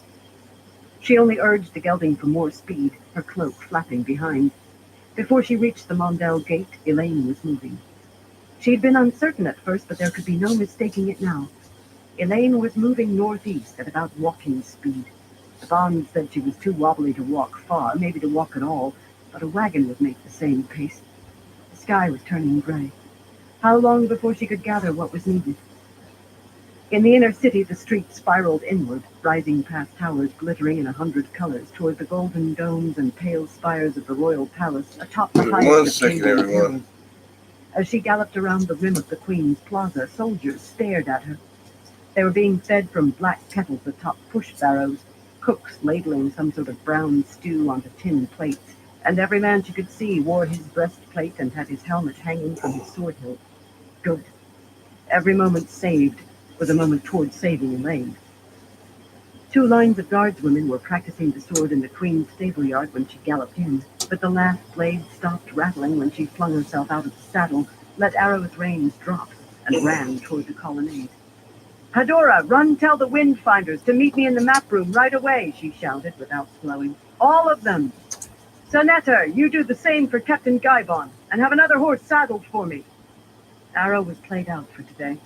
She was past the columns by that time, but she did not look back to see whether they were obeying. They would be. She raced through tapestry-hung hallways and up sweeping marble stairs, got lost and shouted curses as she retraced her steps at a run. Liveried serving men and women gaped as they dodged out of her way. At last she reached the lion-carved doors of the map room, where she paused only long enough to tell the 2 burly guardsmen on duty to admit the windfinders as soon as they appeared, then went in. Gaivon was already there, in his burnished breastplate with the 3 golden knots on his shoulder, and Dialin, delicately holding her blue silk skirts up as she moved, the pair of them frowning at the huge mosaic map, where well over a dozen red discs marked the city's northern wall. Never before had there been so many assaults at once, not even 10, but Birgitta spared the discs barely a glance. Gaivon, I need every horse and halberd you can muster, she said, unpinning her cloak and tossing it down on her long writing table. The crossbowmen and archers will have to handle anything that crops up by themselves for a few hours. Elaine's been captured by dark friend Aes Sedai, and they're trying to carry her out of the city. I got a bow, some Some of the roaches. clerks and messengers began murmuring, but Mistress Anford silenced them with a sharp order to see to their work. Birgitta eyed the colorful map in the floor, measuring distances. Elaine seemed to be moving toward the Sunrise Gate and the road to the River Aranin, but even if they used one of the smaller gates, they had gone too far to be aiming at anything but the eastern wall. They'll probably have her through the gates by the time we're ready to move. We're going to travel to just this side of the ridge east of the city, and take what was going to happen out of the streets, away from people's homes. It would be better out in the open in any case. In that tangle of streets with horsemen and halberdmen jammed together, there would be too many people to get in the way, too much chance of accidents. Gaivon nodded, already issuing terse orders that brown-clad clerks copied down hastily for him to sign, and passed to young messengers in red and white, who went running as soon as the paper was in hand. The boys' faces were frightened. Birgitta had no time for her own fear. Elaine felt none, and she was a prisoner. Sadness, yes, but no fear. We certainly need to rescue Elaine, Dialin said calmly. But she'll hardly thank you if you give Aranilla Camelin by doing it. Not counting the men in the towers and holding the gates, almost half the trained soldiers and armsmen in the city are on the northern wall. If you strip away the rest, one more attack will gain a stretch of the wall. Crossbows and bows alone won't stop them. Once they have that, Aranilla's forces will pour into the city, enough to overwhelm what you propose to leave. You will have neatly reversed our positions, and worsened ours. Aranilla will have Camelin, and Elaine will be outside without enough armsmen to get back in. Unless these dark friends have somehow smuggled an army inside Camelin, a few hundred men will do as well as thousands. Birgitta scowled at her. She'd never been able to like Dialin. She did not know why exactly, but Dialin had just made her bristle at first sight. She was fairly certain the other woman felt the same about her. She could never say up without Dialin saying down. You care about putting Elaine on the throne, Dialin. I care about keeping her alive to mount that throne. Or not, so long as she's alive. I owe her my life, and I won't let hers trickle away in dark friend hands. Dialin sniffed and went back to studying the red discs, as if she could see the soldiers fighting, her frown deepening the lines of the corners of her eyes. Birgitta clasped her hands behind her back and forced herself to stand still. She wanted to pace with impatience. Elaine was still trundling toward the Sunrise Gate. There's something you need to know, Gaivon. We'll be facing at least 2 Aes Sedai, likely more, and they may have a weapon, a Tarangreal that makes balefire. Have you ever heard of that? Never. It sounds dangerous, though. Oh, it is. Dangerous enough that it's prohibited for Aes Sedai. In the War of the Shadow, even dark friends stopped using it.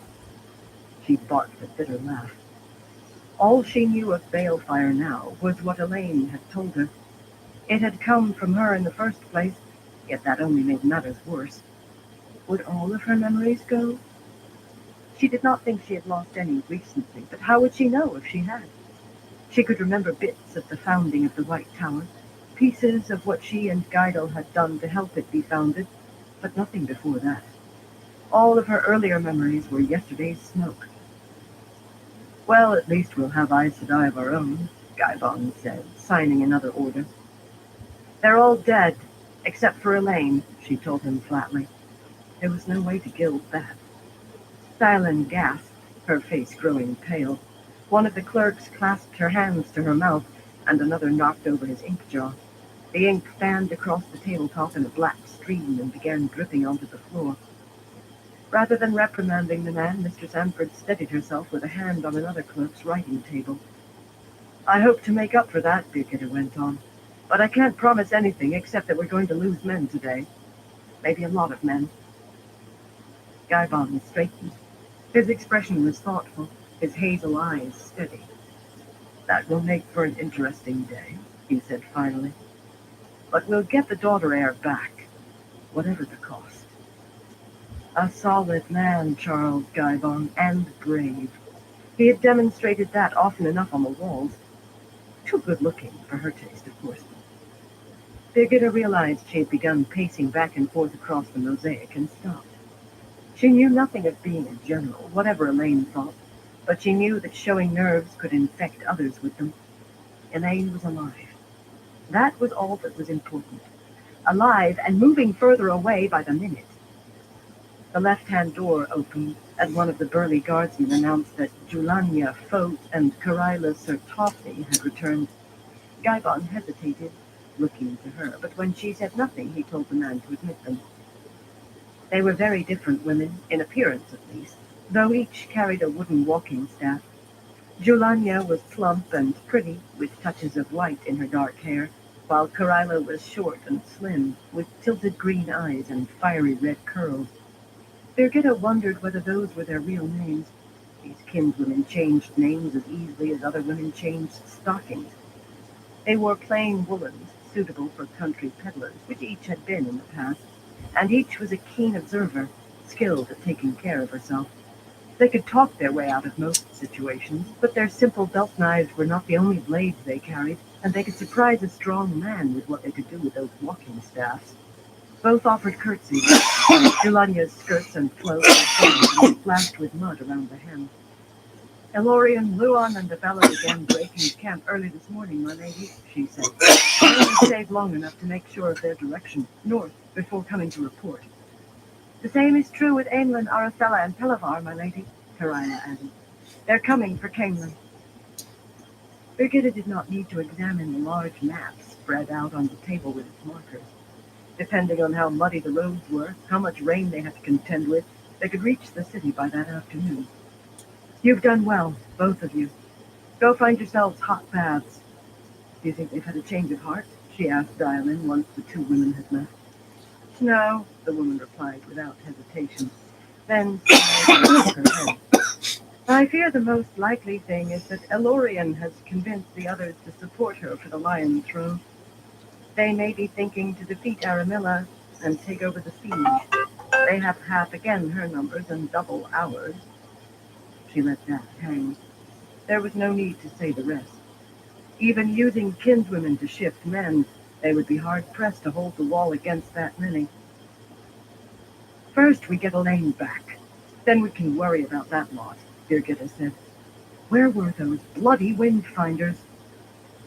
No sooner did she have the thought than they were padding into the room behind Chanella, a riotous rainbow of silks.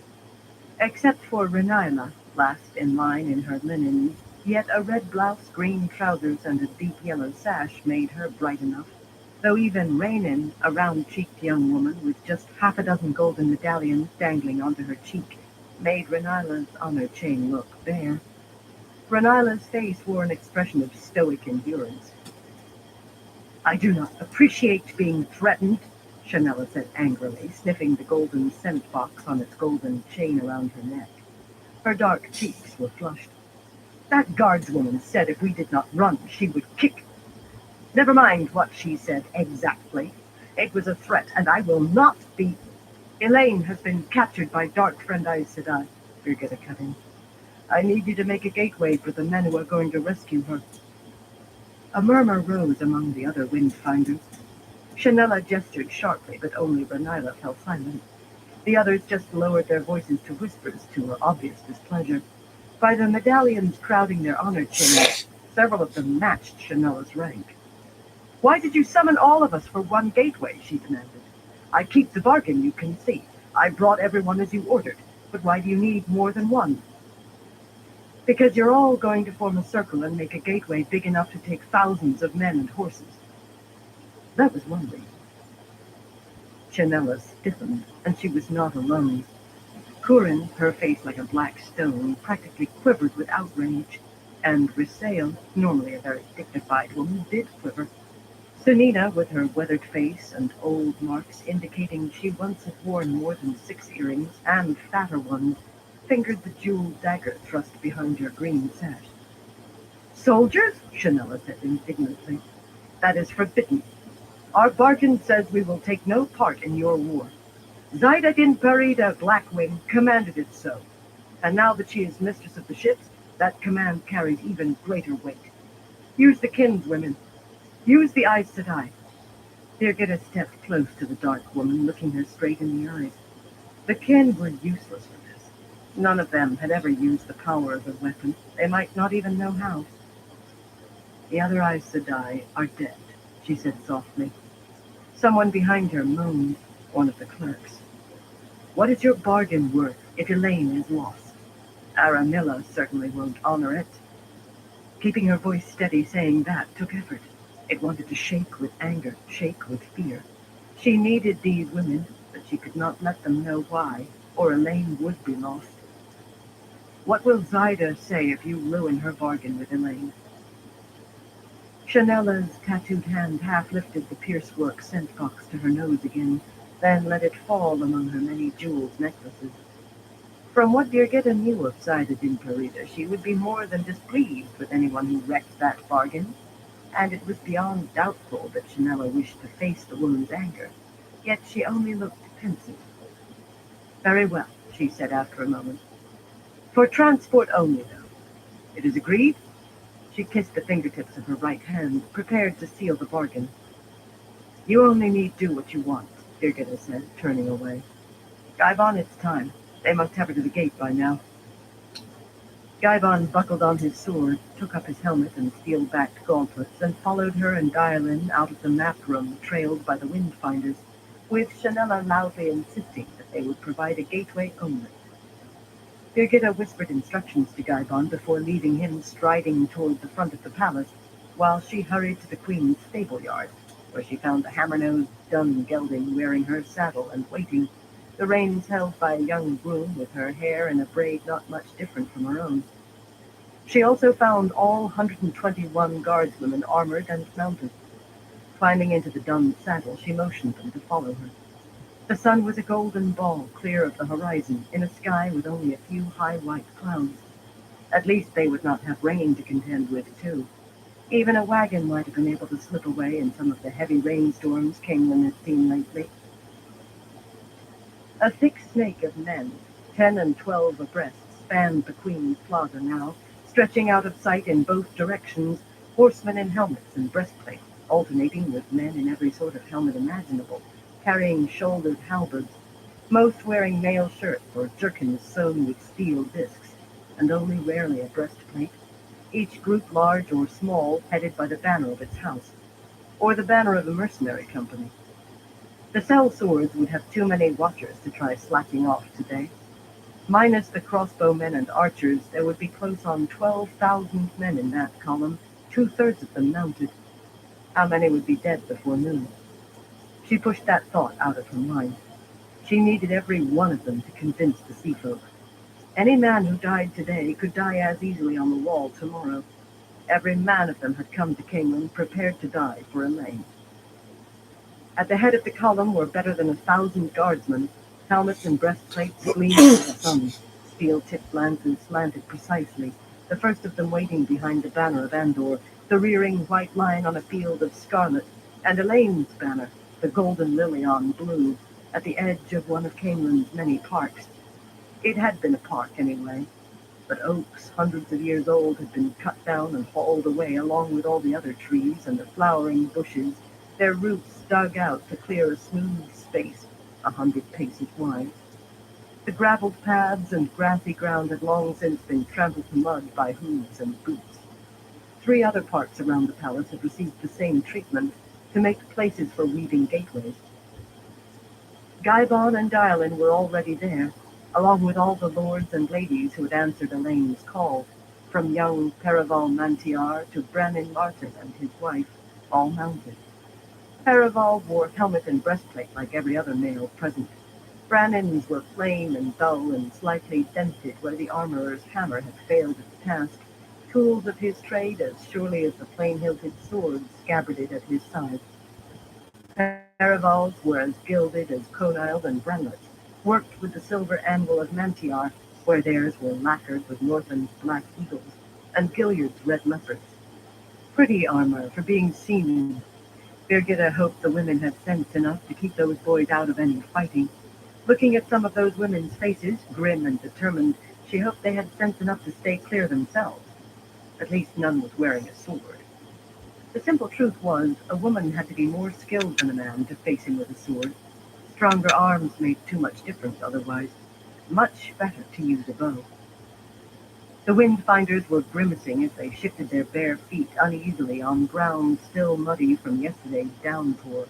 Wet they were more than accustomed to, but not mud. "This man will not tell me where the gateway is to reach," Chanella said furiously, pointing to Gaibon as Birgitta dismounted. "I want to be done so I can wash my feet." "My lady!" a woman's voice called from back down the street. "My lady Birgitta!" Rena Hartford came running up the line of guardsmen, her red skirts held high, exposing her stockinged legs to the knee. Birgitta did not think she had ever seen the woman so much as trot. Mistress Harford was one of those women who always did everything perfectly. Every time they met, she made Birgitta conscious of every last mistake she herself Aren't you tired, Fire? Two men I know in I'd be red and tired white by livery now were if I was running up behind that her, early. carrying a litter between them. When they came closer, Birgitta saw that it held a lanky, helmetless guardsman with an arrow piercing his right arm and another jutting from his right thigh. Blood trickled down both shafts, though he left a thin trail of drops on the paving stones. "He insisted on being brought to you or Captain Gaibon immediately, my lady," Mistress Hartford said breathlessly, fanning herself with one hand. The young guardsman struggled to sit up until Birgitta pressed him back down.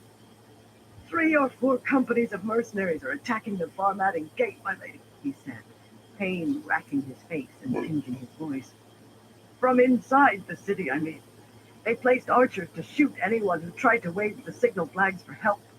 But I managed to get away, and my horse lasted just long enough." Birgitta growled an oath. Cordwin, Gomyton, and Barkovan would be among them, she was ready to wager. She should have pressed Elaine to put them out of the city as soon as they made their demands. She did not realize she had spoken aloud until the wounded guardsman spoke up. "No, my lady. Leastwise, not Barkovan. Him and a dozen or so of his men dropped by to to pass the time, and the lieutenant figures they're the only reason we've managed to hold on, if they are still holding.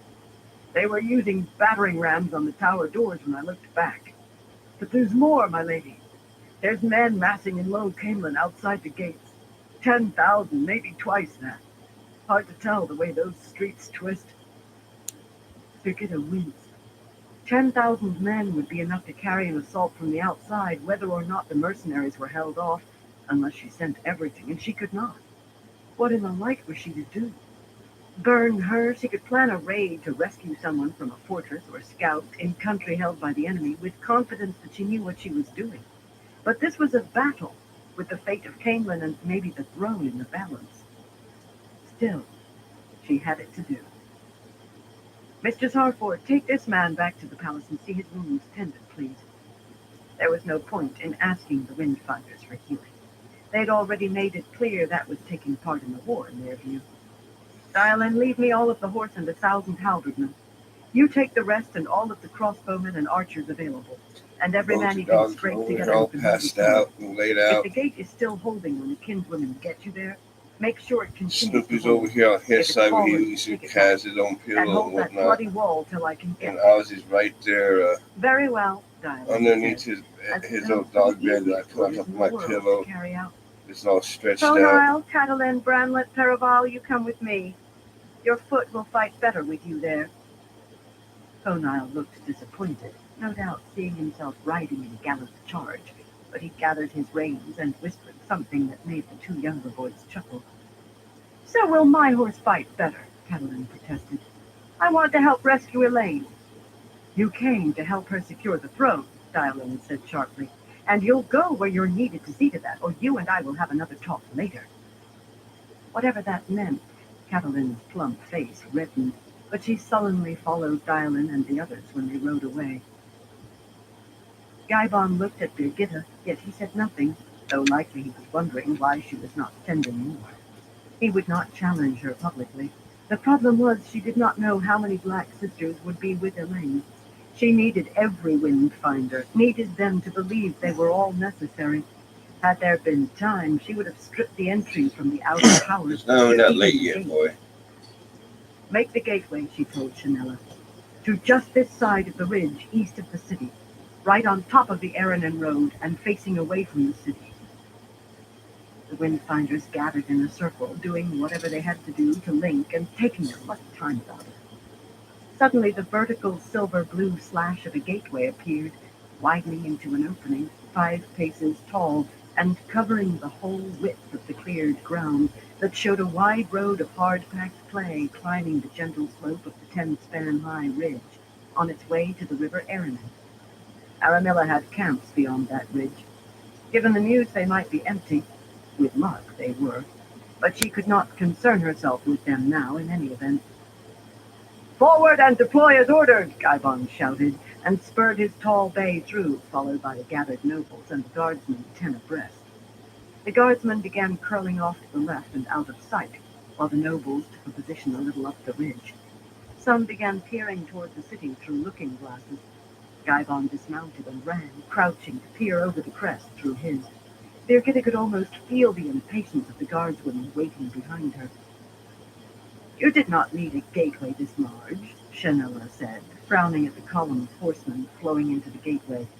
"Why, come with me," Birgitta said, taking the Windfinder by her arm. "I want to show you something." Pulling the Dun along by his reins, she began drawing the woman toward the gateway. "You can come back once you've seen it." If she knew the least thing about Chanella, she was the one guiding the circle. For the rest, she was counting on human nature. She did not look back, but she merely sighed with relief when she heard the other Windfinders murmuring among themselves behind her, following. Whatever Gaibon had seen, it was good news, because he straightened up before running back down to his horse. Aramilla must have stripped her camps to the bone. Make it 20,000 at the Farmadin gate then, if not more. The light send it was holding. The light send everywhere was holding. But Elaine first. First and above all else. When she reached Gaibon, who was back on his bay, the guardswomen arrayed themselves in 3 lines behind Casela off to one side. The whole 100-pace width of the gateway was filled with men and horses now, trotting as they hurried left and right to join the others already forming in 3 ranks that grew to either side of the road. Good. There would be no easy way for the Windfinders to duck back through for a little while. A wagon with an arched canvas cover and a 4-horse team, surrounded by a small mounted party, was halted in the road just beyond the last buildings of Low Canelan, perhaps a mile distant. Beyond it, people bustled in the open brick markets that lined the road, going about their lives as best they could. They might as well not have existed. Elaine was in that wagon. Birgitta raised her hand without taking her eyes from the vehicle, and Gaibon put his brass-mounted looking-glass in her palm. Wagon and riders leaped closer when she raised the tube to her eye. "What did you want me to see?" Chanella demanded. "In a moment," Birgitta replied. There were 4 men, 3 of them mounted, but more important were the 7 women on horseback. It was a good-looking glass, but not good enough for her to make out an ageless face at that distance. Still, she had to assume all 7 were Aes Sedai. 8 against 7 might have seemed almost even odds, but not when the 8 were linked. Not if she could make the 8 take part. What were the Dark Friends thinking? Seeing thousands of soldiers and armsmen appear from behind what would seem to them a heat haze hanging in the air. She lowered the glass. Noblemen were beginning to ride down as their armsmen came out and went to join the line. However surprised the Dark Friends were, they did not dither long. Lightning began flashing down out of the clear sky, silver-blue bolts that struck the ground with thunderous crashes and threw men and horses like splashed mud. Horses reared and plunged and screamed. But men fought to control their mounts, to hold their places. No one ran. The booming thunder that accompanied those blasts struck Birgitta like blows, staggering her. She could feel her hair stirring, trying to rise out of her braid. The air smelled sharp. It seemed to tingle. Again, lightning lashed the ranks. In low Kangland, people were running away. Most were running away, but some fools actually ran to where they could have a better view. The ends of narrow streets opening onto the countryside began filling with spectators. If we're going to face that, we might as well be moving and make it harder for them, Gaibon said, gathering his reins. With your permission, my lady. We'll lose fewer if you're moving, Birgitta agreed, and he spurred down the ridge. Casela halted her horse in front of Birgitta and saluted, an arm across her chest. Her narrow face was grim behind the face bars of her lacquered helmet. Permission for the bodyguard to join the line, my lady? You could hear the capital. They were not just any bodyguard. They were the daughter heir's bodyguard, and would be the queen's bodyguard. Granted, Birgitta said. If anyone had a right, these women did. The Arafellan whirled her horse and galloped down the slope, followed by the rest of the bodyguard to take their place in those lightning-torn ranks. A company of mercenaries, perhaps 200 men in black-painted helmets and breastplates, riding behind a red banner bearing a running black wolf, halted when they saw what they were riding into. But men behind the banners of half a dozen houses pushed past them, and they had no choice but to go on. More noblemen rode down to lead their men, Brannan and Kelvin, Lared and Barrow, others. None hesitated once he saw his own banner appear. Sergei's was not the only woman to move her horse a few paces, as if she, too, meant to join with her armsmen when her banner came out of the gateway. At a walk, Gaibon shouted, to be heard over the explosions.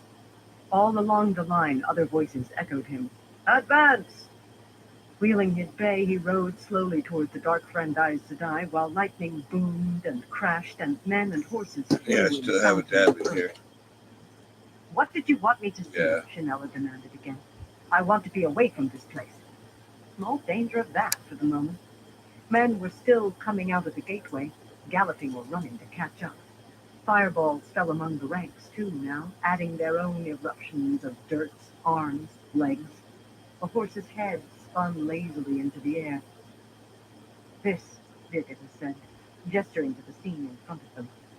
Gaibon had begun to trot, pulling the others with him, the three ranks holding steady in their advance, others coming as hard as they could to join them. Abruptly, a leg-thick bar of what appeared to be liquid white fire shot out from one of the women beside the wagon. It quite literally carved a gap 15 paces wide in the line. For a heartbeat, shimmering flecks floated in the air. Shapes of men and horses struck. Men were consumed. The bar suddenly jerked up into the air, higher and higher, then winked out, leaving dim purple lines across Birgitta's vision. Balefire. Burning men out of the pattern, so that they were dead before it struck them. She swung the looking glass up to her eye long enough to spot the woman holding a slim black rod that appeared to be perhaps a pace long. Gaibon began to charge. It was too soon, but his only hope was to close while he still had men alive. His only hope. Over the thunderous explosions of fireballs and lightning rose a ragged cry of, Elaine and Andor! Ragged but full-throated. The banners were all streaming. A brave sight, if you could ignore how many were falling. A horse and rider struck squarely by a fireball simply disintegrated. Men and horses all around them going down as well. Some managed to rise again. A riderless horse stood on 3 legs, tried to run and fell over, thrashing. This? Chanella said incredulously. I have no desire to watch men die.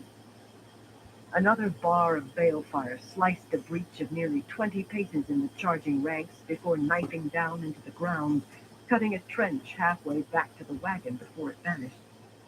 There were a good many dead, though not so many as it seemed there should be. Birgitta had seen the same in battles during the Trolloc Wars where the power had been used. For every man who lay still, 2 or 3 were staggering to their feet or trying to stem a flow of blood. For every horse stiff-legged in death, 2 more stood on wobbly legs. The hail of fire and lightning continued unabated. Then stop it, Birgitta said. If they kill all the soldiers, or just enough to make the rest break, then Elaine is lost. Not forever. Burn her, she would track her for the rest of her life to see her free. But the light only knew what might be from her in that time. Zaida's bargain is lost. You will have lost it. The morning was not warm, yet sweat beaded on Chanella's forehead. Fireballs and lightning erupted among the riders following Gaivon. The woman holding the rod raised her arm again. Even without using the looking glass, Birgitta was sure it was pointed straight at Gaivon. He had to cease, but he never swerved a hair. Suddenly another bolt of lightning slashed down and struck the woman holding the rod. She flew in one direction, her mount in another. One of the wagon teams sagged to the ground while the others danced and reared. They would have run except for their dead tracemate. The other horses around the wagon were rearing and plunging too. The rain of fire and lightning ceased as the Aes Sedai fought to control their horses, to maintain their saddles. Rather than trying to calm his team, the man on the driver's seat leaped down and drew his sword as he began to run toward the charging horsemen. The onlookers in Low Camelin were running again too, this time away. Take the others alive, Birgitta snapped. She did not much care whether they lived. They would die soon enough for being dark friends and murderers. But Elaine was in that bloody wagon. Chanella nodded stiffly, and around the wagon riders began toppling from their fractious mounts to lie struggling on the ground as if bound hand and foot, which they were, of course. The running man fell on his face and lay writhing. I shielded the women too, Chanella said. Even holding the power, they would have been no match for a circle of 8. Gaivon raised his hand, slowing the charge to a walk. It was remarkable how short a time it all had taken. He was less than halfway to the wagon. Men mounted and afoot were still pouring out of the gateway. Swinging into the Dun's saddle, Birgitta galloped toward Elaine. Bloody woman, she thought. The bombs had never once carried any hint of fear. Chapter 33. 9 out of 10. The Dark Friends had taken no chances with Elaine. Aside from shielding her, Tamila had taken seemingly malicious pleasure in tying her in a tight knot with her head between her knees. Her muscles already ached from the cramped position. The gag, a dirty piece of rag with a vile, oily taste, tied so tightly that it dug into the corners of her mouth, had been meant to keep her from shouting for help at the gates. Not that she would have. All that would have done was sentence the men guarding the gates to death. She could feel the 6 black sisters holding aside her until they were through the gate. But the blindfold had been an unnecessary touch. She thought they wanted to add to her sense of helplessness, yet she refused to feel helpless. After all, she was perfectly safe until her babies were born, and so were her babies. Min had told her so. She knew she was in a wagon or cart by the sound of harness and the feel of rough boards beneath her. They had not bothered to pad the floorboards with a blanket. A wagon, she thought. There seemed to be more than one horse pulling it. The wagon box smelled of old hay so strongly that she wanted to sneeze. Her situation seemed hopeless, but Birgitta would not fail her. She felt Birgitta leap from somewhere miles behind her to perhaps a mile ahead, and she wanted to laugh. The bond said Birgitta was aimed at her target, and Birgitta's silver bow never missed. When the channeling started on both sides of the wagon, the desire to laugh faded. Determination held rock steady in the bond, but there was something else as well now, a strong distaste and a rising, not anger, but close. Men would be dying out there. Instead of laughing, Elaine wanted to weep for them. They deserved someone to weep for them, and they were dying for her, as Vandine and Sarita had died. Sadness for them welled up in her again. No guilt, though. Only by letting Phalion and Marilyn walk free could they have been spared, and neither would have countenanced that. There had been no way to anticipate the arrival of the others, or that strange weapon Asmi had. A thunderous crash came close at hand, and her conveyance was jolted so violently that she bounced on the floorboards. Her knees and shins were going to be bruised from that.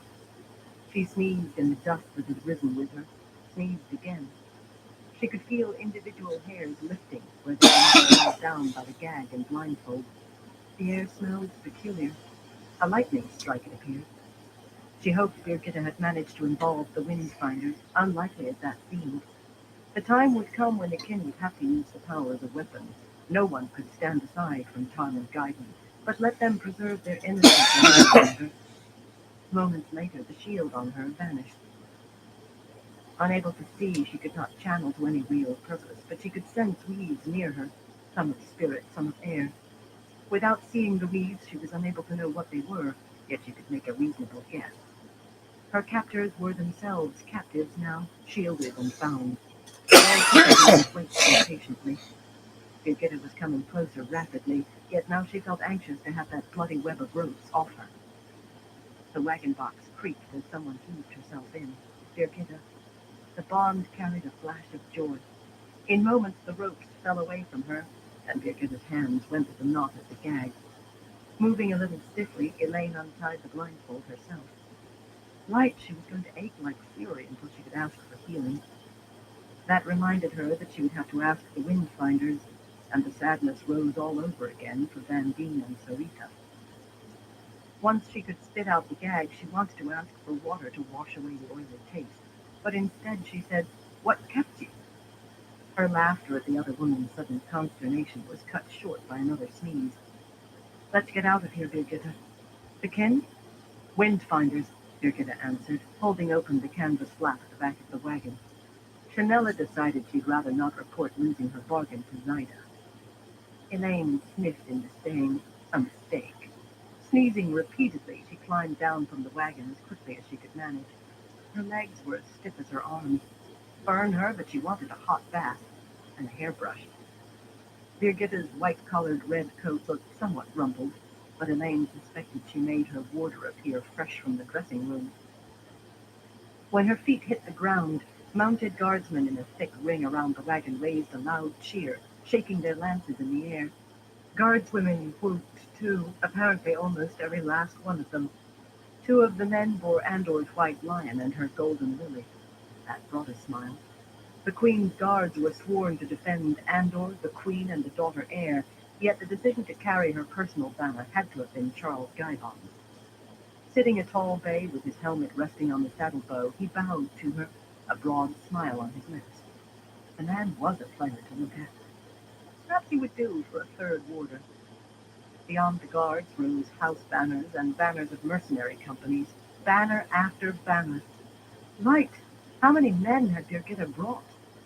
That could be answered later, though. First, Elaine wanted to see her prisoners.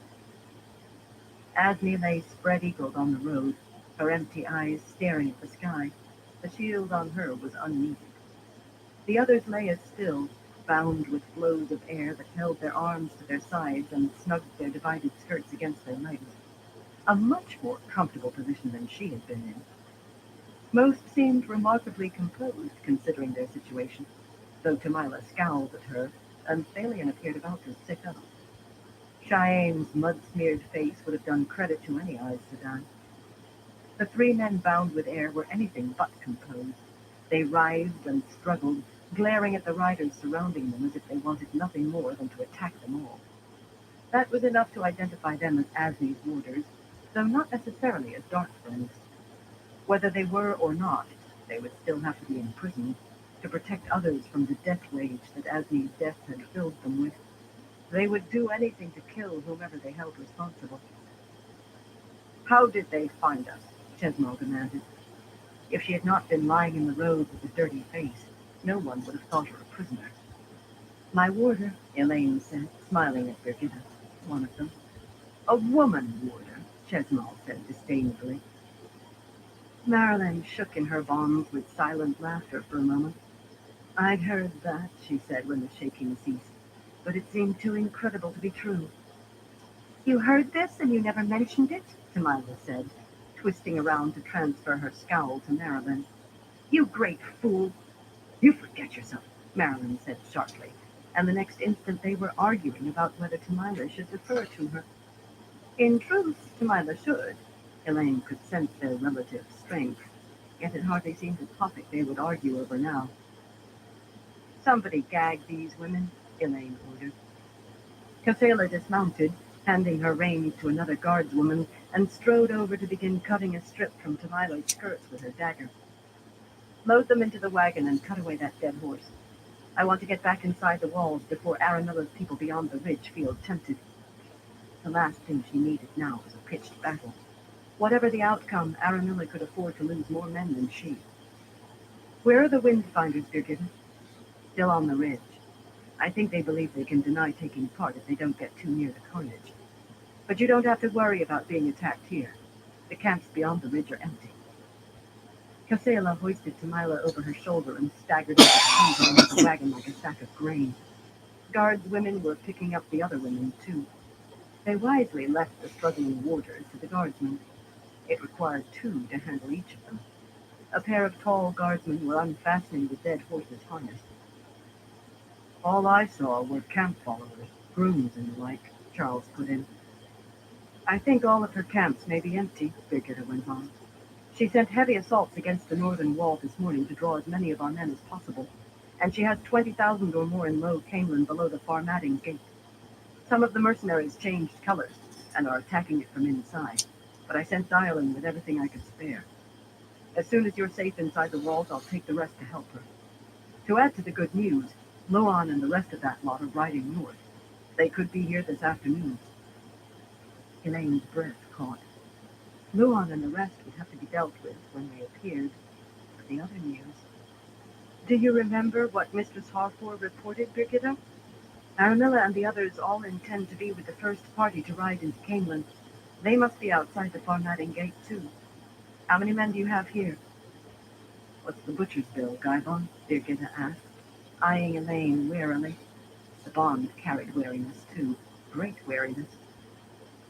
I don't have a full tally yet. Some of the bodies, Charles grimaced. I'd say as many as 500 or 600 dead, though, perhaps a few more. Twice as many wounded, one way and another. As nasty a few minutes as I've ever seen. Call it 10,000, Elaine, Birgitta said, thick braids swaying as she shook her head. She tucked her thumbs behind her belt, and determination filled the bond. Aramilla has to have at least twice that at the Farmading gate, maybe 3 times if she's really stripped her camps. If you're thinking what I think you're thinking, I told Dylan to retake the gate if it had fallen, but it's more likely she's fighting Aramilla inside the city. If by some miracle the gate is holding, you're talking better than 2-to-1 odds against us. If they're through the gate, Elaine said stubbornly, it's unlikely they closed it behind them. We'll take them in the rear. It was not all stubbornness, not entirely. She had not trained with weapons, but she had received all of the other lessons Gawain had gotten from Gareth Bryn. A queen had to understand the battle plans her generals gave her, rather than simply accept them blindly. If the gate is holding, we'll have them trapped between us and the wall. Numbers won't count so much in Low Camelin. Aramilla won't be able to line up any more men across the street than we can. We are going to do it, Birgitta. Now somebody find me a horse. For a moment, she thought the other woman was going to refuse. I'll be right back. Ratcheted up her stubbornness, but Birgitta exhaled heavily. Saigon, catch up that tall gray mare for Lady Elaine. It seemed that everyone around them except the Dark Friends sighed. They must have thought they were going to see a display of Elaine Tracan's feeble temper. Knowing that almost sparked one. Burn her bouncing moods. Stepping closer, Birgitta lowered her voice. But you'll ride surrounded by your bodyguard. This isn't some fool story with a queen carrying her banner into battle to lead her troops. I know one of your ancestors did that, but you're not her, and you don't have a broken arm to rally. Why, that was exactly my plan, Elaine said sweetly. However did you guess? Birgitta snorted with laughter and muttered, "Bloody woman," not quite softly enough to escape detection. Affection slowed in the bonds, though. It was not so simple, of course. Men had to be told off to help the wounded. Some could walk, but many could not. Too many had tourniquets around the bloody stump of an arm or a leg. Charles and the nobles gathered around Elaine and Birgitta to hear the plan of attack, which was simple of necessity. But then Chanella refused to change the gateway until Elaine agreed that this time they need provide transport only, and sealed the agreement with them both kissing their fingertips and pressing them to the other's lips. Only then did the gateway dwindle to a vertical silvery slash and widen again into a 100-pace wide view of Camelin from the south. There were no people in the brick markets lining the wide road that ran north from the gateway to the Farmatting gate, but a great mass of men, mounted and afoot, crowded the road out of bowshot from the walls. The first of them was only a few hundred paces from the gateway. It appeared that they spilled into the side streets too. The mounted men were to the front with a thicket of banners, but cavalry or infantry, they were all looking toward the gates of Camelin itself. The closed gates. Elaine could have shouted for joy. She rode through first, but Birgitta was taking no chances. Her bodyguard gathered around her, herding her off to one side. Birgitta was right by her side, but somehow they did not seem to be herding her. Fortunately, no one tried to object to her pushing the gray forward, until only a single line of guardswomen was between her and the road. That line might as well have been a stone wall. The gray was indeed tall, however, so she could see without standing in the stirrups. She should have lengthened those. They were just a little short for her. That made this Chesnall's horse, since she was the only one who came close to her own height. A horse could not be tainted by its rider. Just because Chesnall was Black Ajah did not make the horse evil, but she felt uncomfortable on the animal for more than short stirrups. The gray would be sold. The gray and all the other horses the Dark Friends had been riding, and the money distributed to the poor.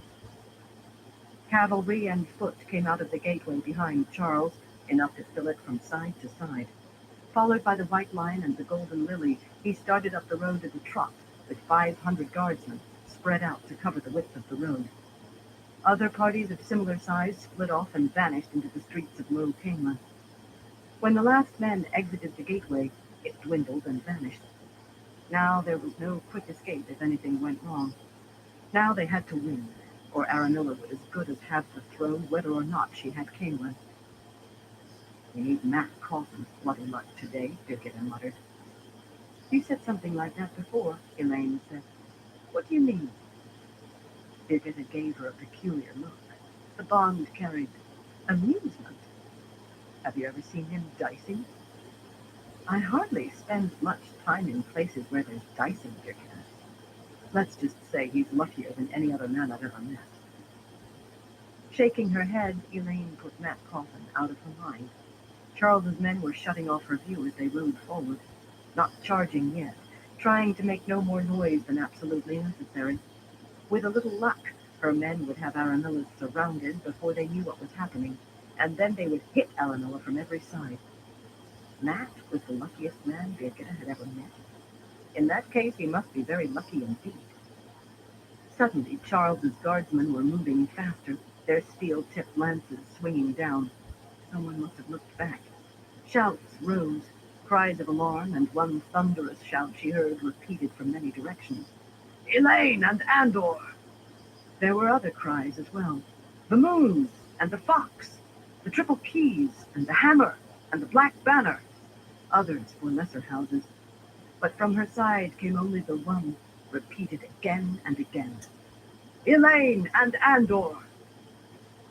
Suddenly she was shaking, half laughing, half weeping. The light then she was not consigning those men to their deaths for nothing. The cries faded, largely replaced by the clash of steel on steel, by shouts and screams as men killed or died. Abruptly she realized the gates were swinging out, and she could not see. Kicking her feet free of the stirrups, she clambered up to stand on the high-cantled saddle. The gray shifted nervously, unaccustomed to being a step-stool, but not enough to disturb her balance. Birgitta muttered a particularly pungent oath, but the next moment she was standing on her saddle too. Hundreds of crossbowmen and archers were pouring out at the Farmatting gate. But were they her men, or the renegade mercenaries? For answer, archers began firing at Aranilla's massed cavalry as fast as they could knock and draw. The first crossbows went up and loosed a volley. Immediately, those men began working their cranks to rewind their crossbows, but others rushed past them to loose a second flight of bolts that cut down men and horses like scythes reaping barley. More archers spilled out of the gate, firing as fast as they could. A third rank of crossbow men ran forward to fire, a fourth, a fifth, and then men wielding halberds were pushing past the crossbowmen still running out of the gate. A halberd was a fearsome weapon, combining spear point and axe blade with a hook for pulling men out of the saddle. Horsemen with no room to charge their lances, their swords outreached by the halberd's long haft, began falling. Men in red coats and burnished breastplates were galloping out of the gate now, guardsmen swinging to left and right to find another way to get at Aranella's ranks. The flow of them went on, unceasing. How in the light could Dylan have so many of the guards? Unless, burn the woman. She must have scooped up the half-trained men. Well, half-trained or not, they would be anointed in blood today. Suddenly, 3 figures in gilded helmets and breastplates rode through the gates, swords in hand. 2 of them were very small. The shouts that rose when they appeared were thin with distance, but still audible over the din of battle. The Black Eagles, and the Anvil, and the Red Leopards. 2 mounted women appeared in the gate, struggling until the taller managed to pull the other's horse back out of sight. Blood and bloody ashes, Elaine snapped. Conal's old enough, I suppose, but Bramlett and Paraval are boys. Somebody should have kept them out of that. Dylan held them back long enough, Birgitta said calmly. The bond carried bone-deep calm. Longer than I thought she could hold Conal, and she did manage to keep Catelyn out of it. Anyway, the boys have a few hundred men between them and the forefront, and I don't see anyone trying to make room for them to squeeze forward. It was true. The 3 were waving their swords impotently at least 50 paces from where men were dying. But then 50 paces was a short range for bow or crossbow. Men began appearing on the rooftops, first dozens, then hundreds, archers and crossbowmen, It definitely make you laugh. working their way across the slates like spiders until they could shoot down into the packed mass below. One slipped and fell, his body lying atop the men in the street and jerking as it was stabbed repeatedly. Another suddenly reared up, a shaft sticking out of his side, and toppled from his perch. He also lay atop the men in the street, twitching as he was stabbed again and again. I'm trying to think if there's They're anything jammed together recent too he's tightly. done. I'm not sure there is. They can't raise a bow, I could much be less wrong, draw one. though.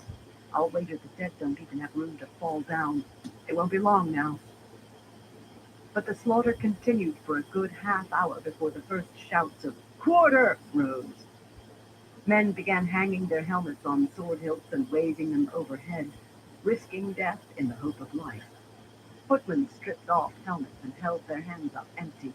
Horsemen flung down lances, helmets, swords, and raised their hands. It spread like a fever, the cry bellowing from thousands of throats. "Quarter!" Elaine sat down on her saddle properly. It was done. Now to learn how well it had been done. The fighting did not stop immediately, of course. Some tried to fight on, but they fought alone and died, or were pulled down by men around them who were no longer ready to die. At last, however, even the most diehard began shedding weapons and armor, and if not every voice cried for quarter, the roar was still thunderous. Weaponless men shorn of helmets and breastplates and any other armor they might have worn began staggering through the line of guardsmen, hands above their heads. Halberdmen herded them like sheep. They had something of the stunned look of sheep in a slaughter yard. The same thing must have been being repeated on dozens of low Canelan's narrow streets and at the gates, because the only shouts she heard were for quarter, and those were beginning to dwindle as men realized it was being granted. The sun lacked no more than an hour of its noonday peak by the time the nobles were all separated out. The lesser were escorted inside the city, where they would be held for ransom, to be paid once the throne was secure. The first of the greater nobles to be brought to her, escorted by Charles and a dozen guardsmen, were Aranella, Nayan, and Elenia. Charles had a bloody gash down his left sleeve and a dent in his shining breastplate that must have been made by a hammer blow, but his features were composed behind the face bars of his helmet. She heaved a huge sigh of relief to see the 3 women. Among the dead or among the captives, the others would be found. She had decapitated her opposition, at least until Luan and the others arrived. The guardswomen in front of her at last moved aside so she could confront her prisoners. The 3 were garbed as if they had intended to attend Aranella's coronation that very day. Her red silk dress was sewn with seed pearls on the bosom and embroidered with rearing white lions marching up the sleeves. Swaying in her saddle, she had the same stunned look in her brown eyes that her soldiers had. Nayan, slim and straight-backed in blue with the silver triple keys of Iran twining her sleeves and silver scrollwork across her bosom, her gleaming black hair caught in a silver net set with sapphires, seemed subdued rather than numb. She even managed to sneer, though it was weak. Honey-haired Elenia, in green elaborately embroidered with gold, shared her glares between Aranilla and Elaine. The bond carried equal measures of triumph and disgust. Birgitte's dislike of these women was as personal as Elaine's own. You will be my guests at the palace for the time being, Elaine told them. I hope your coffers are deep. Your ransoms will pay for this war you've caused. That was malicious of her, but she felt spiteful all of a sudden. Their coffers were not deep at all. They had borrowed far more than they could repay in order to hire mercenaries and bribe mercenaries. They faced ruin without any ransom. With, they faced devastation. You cannot believe it ends this way, Aranella said hoarsely. She sounded as if she were trying to convince herself. Jared is still in the field with a considerable force. Jared and others. Tell her, Elenia. Jared will try to preserve what he can of Sauron from this disaster you forced us into, Elenia snarled. They began shouting at one another, but Elaine ignored them. She wondered how they would enjoy sharing a bed with Nayan. Next to appear under escort was Lear Baran, and moments later, Corinne Anshar. As slender as a blade and as strong, Lear wore a thoughtful expression rather than defiant or sullen. His green coat, embroidered with the silver-winged hammer of House Baran on the high collar, bore the marks of the breastplate he was no longer wearing, and his dark hair was matted with sweat. More glistened on his face. He had not gotten so sweaty watching other men fight. Karen was garbed as grandly as the other women, in shimmering blue silk, heavy with silver braid, and pearls in her gray-streaked hair. Her square face looked resigned, especially after Elaine told them about their ransoms. Neither had borrowed as heavily as the other three, so far as she knew, and still cut deep. Then two guardsmen appeared, with a woman a little older than Elaine in simple blue, a woman she thought she recognized. A single enameled brooch, a red star and silver sword on glittering black appeared to be her only jewelry. But why was Sylvain's Karen being brought to her? A pretty woman with alert blue eyes that held steady on Elaine's face. She was Lord Nason's heir, not the high seat of Karen. Karen stands for Trakan, Sylvain said shockingly as soon as she reined in. The bond echoed Elaine's startlement. Aranilla gaped at Sylvain as if she were mad. My grandfather suffered a seizure, Aranilla, the young woman said calmly, and my cousins fell over themselves, affirming me as high seat. I will publish it, Elaine, if you wish. That might be best, Elaine said slowly. Publication would make her support irrevocable. This would not be the first time a house had switched sides, even without the death of a high seat, but that's to be certain. Trakan welcomes Karen warmly, Sylvain. That's not to be too distant either. She knew little of Sylvain's Karen. Sylvain nodded, accepting. So she had at least a degree of intelligence. She knew she would not be fully trusted until she demonstrated her loyalty by sending out the proclamations of support. If you trust me a little, may I have custody of Aranilla, Nayan, and Elenia? In the royal palace, of course, or wherever you choose to house me. I believe my new secretary, Master Lunal, may be able to convince them to throw their support to you. For some reason, Nayan gave a loud cry and would have fallen from her saddle if a guardsman had not grabbed her arm to support her. Aranilla and Elenia both appeared ready to stick up. I think not, Elaine said. No proposed conversation with the secretary produced those reactions. It seemed Sylvain had a hard core to her. Nayan and Elenia have published their support of Aranilla. They'll hardly destroy themselves by recanting. That truly would destroy them. Smaller houses foreign to them would begin falling away until their own house dwindled in importance. They themselves might not survive as high seats much beyond announcing that they now stood for Trakan. And as for Aranilla, Elaine would not allow Aranilla to change her tune. She would refuse the woman's support if it were offered. Something grim entered Sylvais's gaze as she glanced at the three women. They might, with the proper persuasion. Oh yes, a very hardcore. But as you wish, Elaine. Be very careful of them, though. Treachery is in their blood and bones. Barin stands for Trakand, Lear announced suddenly. I too will publish it, Elaine. Anshar stands for Trakand, Karen said in firm tones. I will send the proclamations out today. Traitors! Aranella cried. I'll see you dead for this. She fumbled at her belt where a dagger's scabbard hung, jeweled and empty, as if she intended to see to the matter herself. Elenia began to laugh, but she did not sound amused. It sounded almost like weeping. Elaine drew a deep breath. Now she had 9 of the 10 houses needed. She was under no illusions. Whatever Sylvais's reasons, Lear and Karen were trying to salvage what they could by cutting themselves loose from a lost cause and hitching themselves to one that suddenly appeared to be rising. They would expect her to give them preferment for standing for her before she had the throne, while forgetting that they had ever supported Aranella. She would do neither. But neither could she reject them out of hand. Trakand welcomes Barin, never warmly though, never that. Trakand welcomes Anshar. Captain Gaibon, get the prisoners into the city as soon as you can. Armsmen for Karen, Barin, and Anshar will be restored their weapons and armor once the proclamations have been sent out. But they can have their banners back now. He saluted her and wheeled his bay, already shouting orders. As she heeled the grey toward Dylan, who was riding out of the side street, followed by Catelyn and the 3 young fools in their gilded armor, Sylvain, Lear, and Karen fell in behind her and Birgitta. She felt no disquiet, having them at her back. Not with 100 guardswomen at theirs. They would be watched very closely until those proclamations were sent, including Sylvain's. Elaine's mind was already casting itself ahead. You're awfully quiet, Birgitta said softly. Just won a great victory. And in a few hours, she replied, I'll learn whether I have to win another. Chapter 34. A Cup of Coffee. Beric Karid pressed his gauntleted fist to his heart, returning the sentry's salute, and ignored the fact that the man spat as he rode past.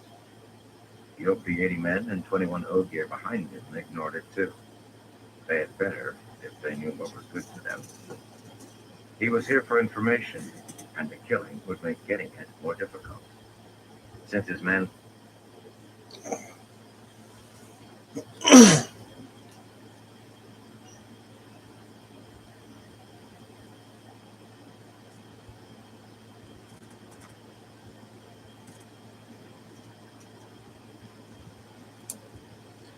Alright, everyone, we're going to call into this live for tonight. We want to thank everyone for stopping by and everyone who keeps stopping by. I appreciate all y'all support. Until next time, everyone, y'all stay safe.